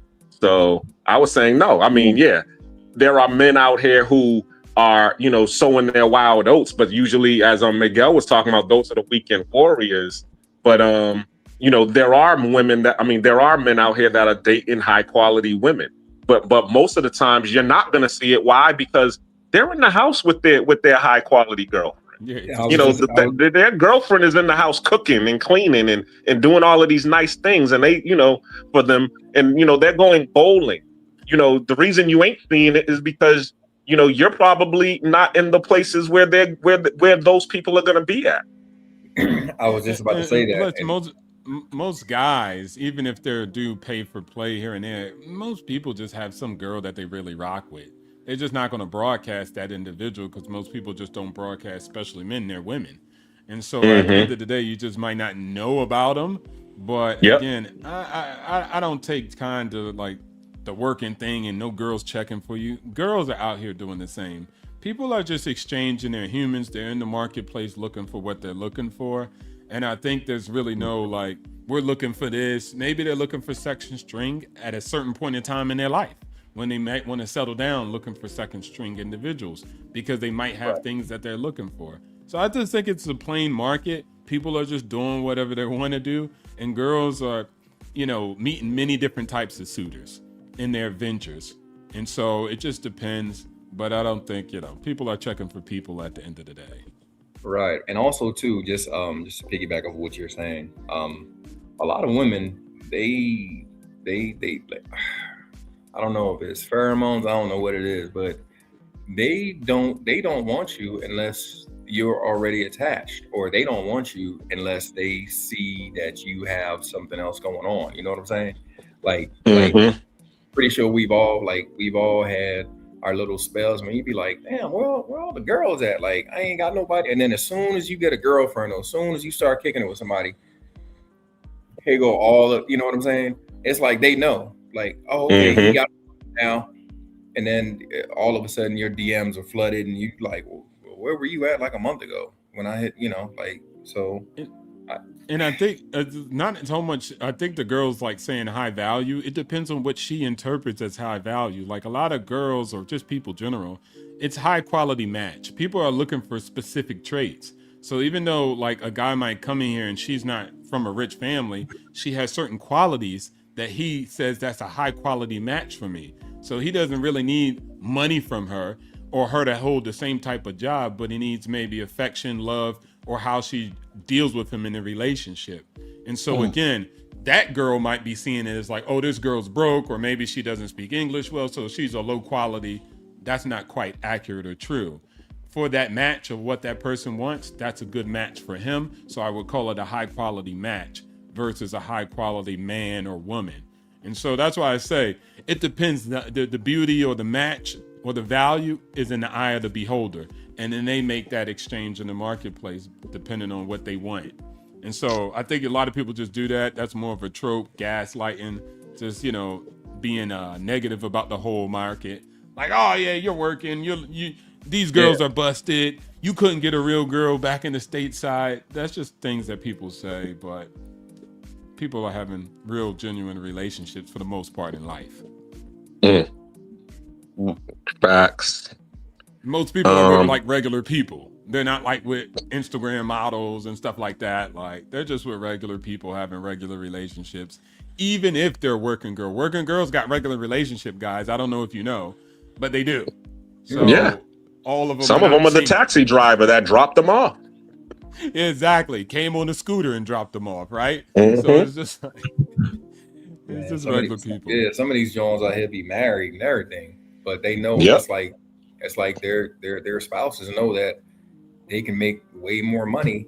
I mean, like, all right. So for anybody in the chat who know, I'm down here in Colombia. I'm in Cartagena, Colombia. It's like you got people out here maybe making $400 or $500 a month.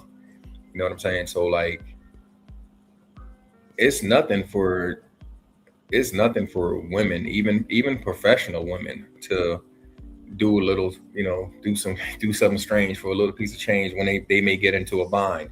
So you got all right. So down here you have your regular working girls. That's all they do. They just addicted to the fast life, the money, this and that. Then you may have some girls that actually have jobs, work at a bank, work at, wherever.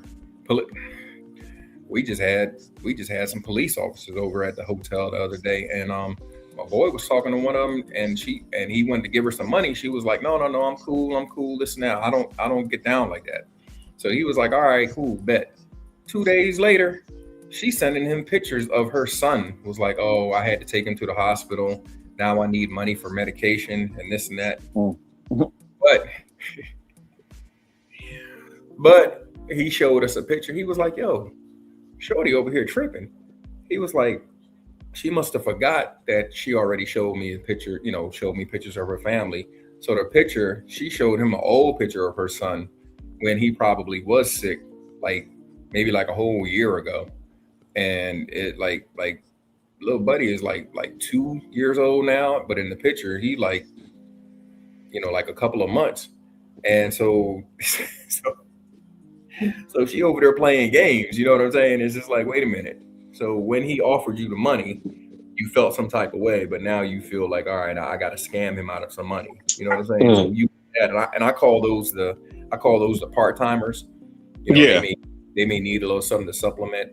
And then you got a regular, you got whole regular chicks. Like I was dating a lawyer for some time out here. I dated a lawyer, I dated a dentist, I dated professional, and a lot of people gotta they don't understand what like the like how it is down here.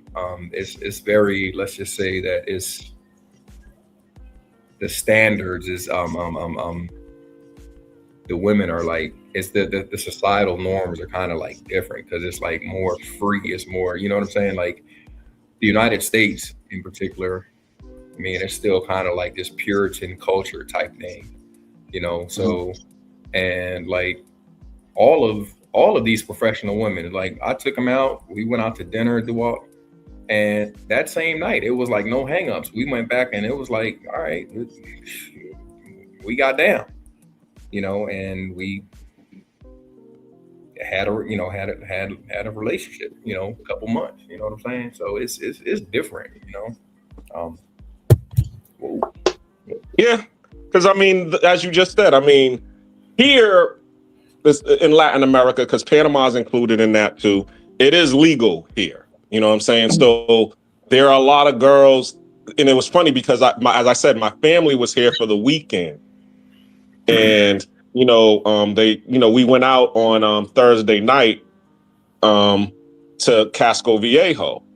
Now we're walking through Casco Viejo, and we walk by this certain club where all of the brothers hang out now. And there was a whole bunch of females standing in front of the club.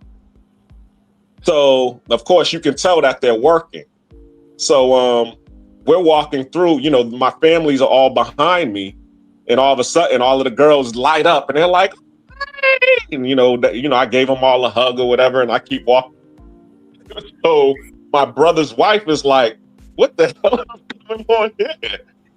I'm like, "Yo, what are you with all of these girls over here that are working? What are you out here pimping or something?" And I'm like, "Nah, I mean that's just the economy out here, you know what I'm saying? And they look out for me and I look out for them. That's really what it is, you know what I'm saying?" And then I started explaining, that there is no welfare, there is no, child support or, Section 8 where they, any type of government safety net. So if they got to get out here and do it and get it how they live it, or they're gonna start. And, I'm not out here, freaking, you know what I'm saying? But because I live here in Panama, I'm gonna see the same faces every time I go out. You know what I'm saying? And anytime I go to the club, it's gonna be 10 females that are gonna be out there, just sitting there, just chilling.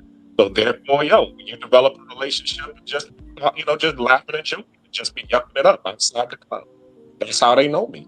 And then occasionally, we will go to POP or whatever after hours, to go get something to eat. I'm saying, hey, yo, come on with me, yo. I'm treating. That's how, and for that they reward me with letting me know, "Hey, don't talk to that girl over there. Yeah, she's a saying, oh yeah, that dude, he's about to rob you, or he's scamming you. Keep an eye out on on him. You get that kind of information from these people when you are like humans. You treat them like humans, they treat you with and my family was able to see that this weekend as well, because a couple of the girls came to the party, and my girl, who was supposed to be my girl, was there.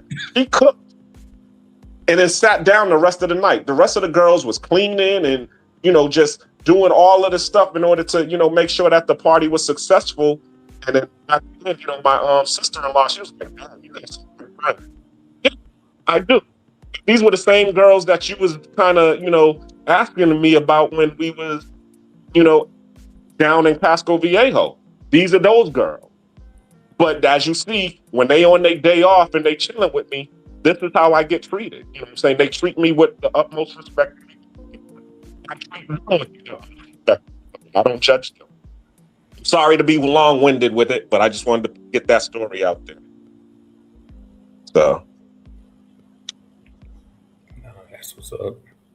That's what's up, man. I mean, I think a lot of people come down to these countries, and and they bring their American sensibilities or wherever Canadian sensibilities, and they think that, hey, this is how it should be. But just like you said, they may not know the circumstances with these what these girls have to deal with, or not just the girls, but their families. You know what I'm saying? And then you have one side of the coin where you have some people be like, oh, well, y'all taking advantage. But then there's that other side of the coin too, where it's just like, hey, well, is it really taking advantage when you have because similarly to you, like I know some girls that do that, and then I'll be like, y'all still in the same place, like 4 or 5 years later. Like, why? Like, but then I also know some girls that did it for like a short amount of time and they got their bread up, and now they're thriving, and they became business women, opening up a little clothing shop, little boutique or something, where they doing something else. I know I ain't gonna put her out there like that, but I know a very successful but she, the way how she started, it was like not the not the best of looks, but she got in where she could fit in until she was able to get up out of that situation, and she used that as a springboard to the platform that she's on right now. And like, for people who don't know, like, it'd be like, oh damn, like, wow, this and that, but it's like, yes, I mean, we all got our past, and we all have, we all have our own crosses to bear. So I don't judge. I try not to judge anybody, because I don't know anybody.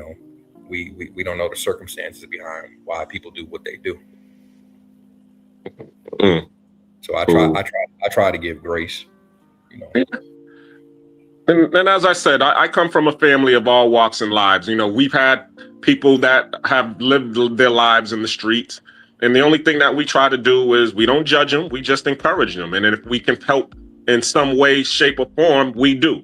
And that's all that I do here. You know what I'm saying? I don't judge any of them, because I understand, their circumstances. And if I can help in some way, shape, or form, I do. I mean, I had some of the girls, they come over, I pay them $50 to do house cleaning for me. You know what I'm saying? A couple of the girls, they do hair. Expats who need their hair done. You know what I'm saying? Because a lot of them want to be in the street. They rather would be doing hair or cleaning. They just ain't able to. They don't have a business structure set up to be able to get the clientele that I would be able to refer them. You know what I'm saying? So, but when I refer them to that clientele and they do a good job, they're able to retain their customers, and they're happy for it. because now that's one less day they don't got to go out that night. You know what I'm saying? And the more that I keep doing that, that lessens the days that they have to be out, you know, at night. And a lot of these, they have kids. They got 2 and 3 kids that they got to feed.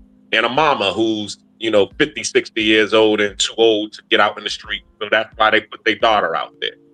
You know what I'm saying? And that's the thing that they don't see. You know, I see all of that, you know, because I live here. So, but I'm going to get with this last comment and then I guess we can close out. What did he say? It says, I'm 100% sure I'm in the black man. Oh, I already saw that one already. Yeah. Oh, yeah. I guess that's it. I don't see any more. Did anybody else? I'm about to close this out. Does anybody have any last word? No, I'm good. Good chopping it up with my brothers again.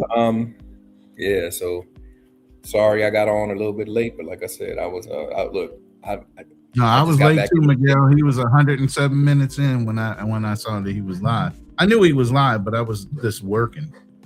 So I couldn't stop to get on the line. Yeah, man. Today was my first day back into the gym, and when I tell you, man, I'm bruh, I'm about to go back to bed. so I just happened to grab my phone, and I rolled over, grabbed my phone. I was like, oh, the brother's on live. Let me hop on real quick. Well, I appreciate your support, man. I really do. I'm definitely coming back to Cartagena. They're talking about in June going to Medellin for a festival. They're supposed to be having some black parade, Black Joy parade. Yeah. I forget the name of it. I know what you're talking about though. Yeah, but they do that out in Medellin. Yeah, the Afro. Yeah. Afro Joy parade or whatever. Yeah. So and then but they want to hop around. So they said that they wanted to go to Medellin, Cartagena, but they wanted to go to what is it, Santa Marta or what's it, Santa Andrea? Where's that at? Yeah, Santa Marta. Santa Marta is like a little bit north of Barranquilla, but San Andreas is actually an island off the coast of Nicaragua, but it belongs to Colombia. So San Andreas is coolish. It's cool, man, because you go out there and like they speak English, they speak Spanish, and then they hit you with like patois. It sounds like Jamaican patois. I went out there and I was like, yo, what is going on? I was just like, I couldn't believe it. I'm like, what? Yeah. So they hit me with the patois. Some of the people out there, I was like, huh?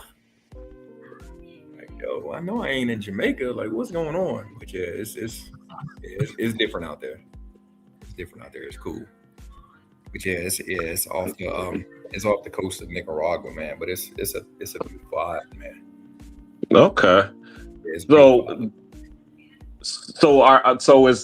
So San Andreas, you got to go to Nicaragua in order to get over there. No. You can take a flight. You can take a flight right from it's a direct flight from Cartagena.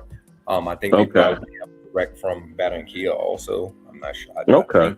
Yeah, but you can. Yeah, it's a direct flight. I know they got direct flights straight from Cartagena. So I've been out there. What, 3 times?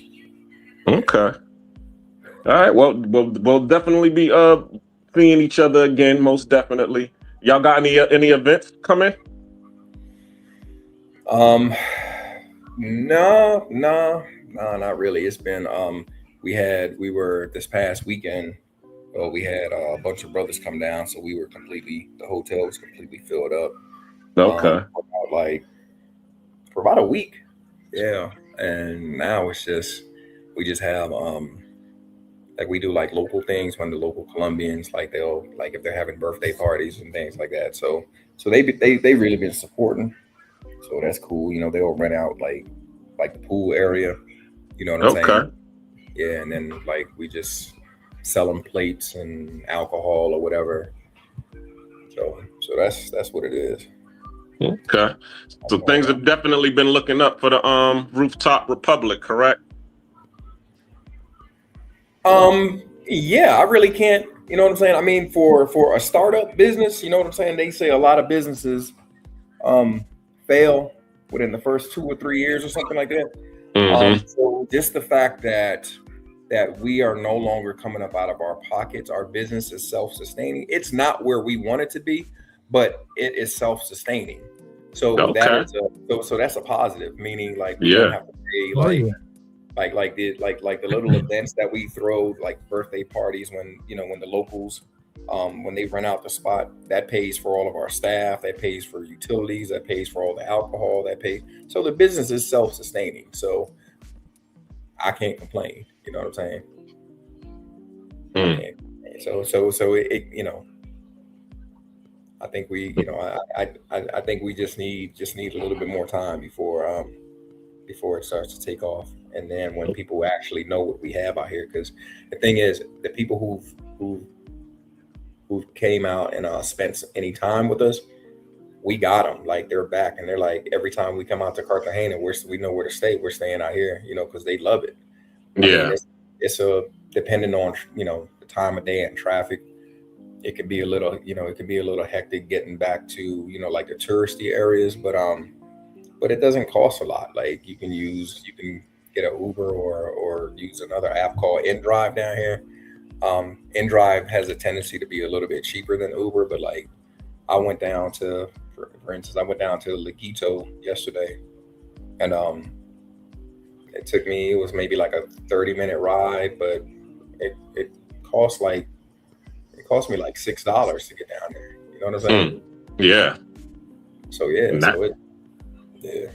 so I went down there, had dinner, took my shorty shopping, and we had a good time. Went out to a beach club down there, and we spent quite some time out there. Got a little toasty, came back home, and celebrated a little bit. Okay. Ooh. Well, shout out, all your how they can reach you, and also shout out your business. Yeah, come check us out. We're down here. If you're coming down to Cartagena, Colombia, come check us out at Rooftop Republic CTG. Just put us in Google. You'll see our information out there. All the booking information. Once again, that's Rooftop Republic CTG. Just type it into Google, and that's how you can come out. And if you want to come check out the hotel, take a look, and we would love to handle all of your accommodations while you're down here in Cartagena, Colombia. So just come check us out. All right. Well, as I said, I appreciate you coming up and supporting, and I'll see you on the next live, fam. All right, for sure. Peace. Peace. Who's next?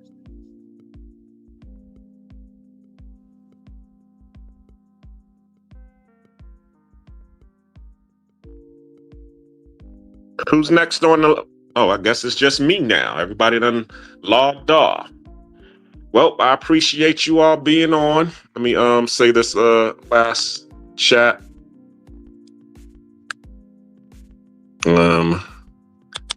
I'm blind, so I gotta look into the camera, and that's why I put it on I took me off the camera. What to feed a down-ass woman? Brother Benz, she came from money and still married. She was the first one to drive his car on the open road without his knowledge because she believed in him. Who said that? Oh, Friend Zone Millionaire. Shout out to you, Friend Zone Millionaire. Appreciate you. Appreciate your support and appreciate your comments. Well, as y'all can see, this was my first show. Went for 5 hours. Thanks for all of you all who supported the show, who came on the panel. Salute to the panel. Shout out to Ronin Travelers. Shout out to Financial Frontier, aka O2O. Shout out to True Prodigy, NYC King, Cool Keen, Gone Girl Aisha. Did I forget anybody? Travel POV, of course. A Miguel. Everybody who was on the panel, I appreciate you all coming out. Tune in next Monday. I'm gonna try to keep it going for the Mondays. I will put the thumbnail up for the next topic, but we're gonna definitely be keeping on pulling back the layers so that us as Black people can get on our journey of healing and also learn how to get out this matrix that's putting us in this traumatic experience. I am the Black Cleaner. Thank you for your support, like Bartles and James. And we thank you again for your support. Over here messing around. But yeah, signing off. Thank you for supporting the Black Cleaner Presents Real Talk with Nate. I'm your host, Black Cleaner. Until the next time. Peace.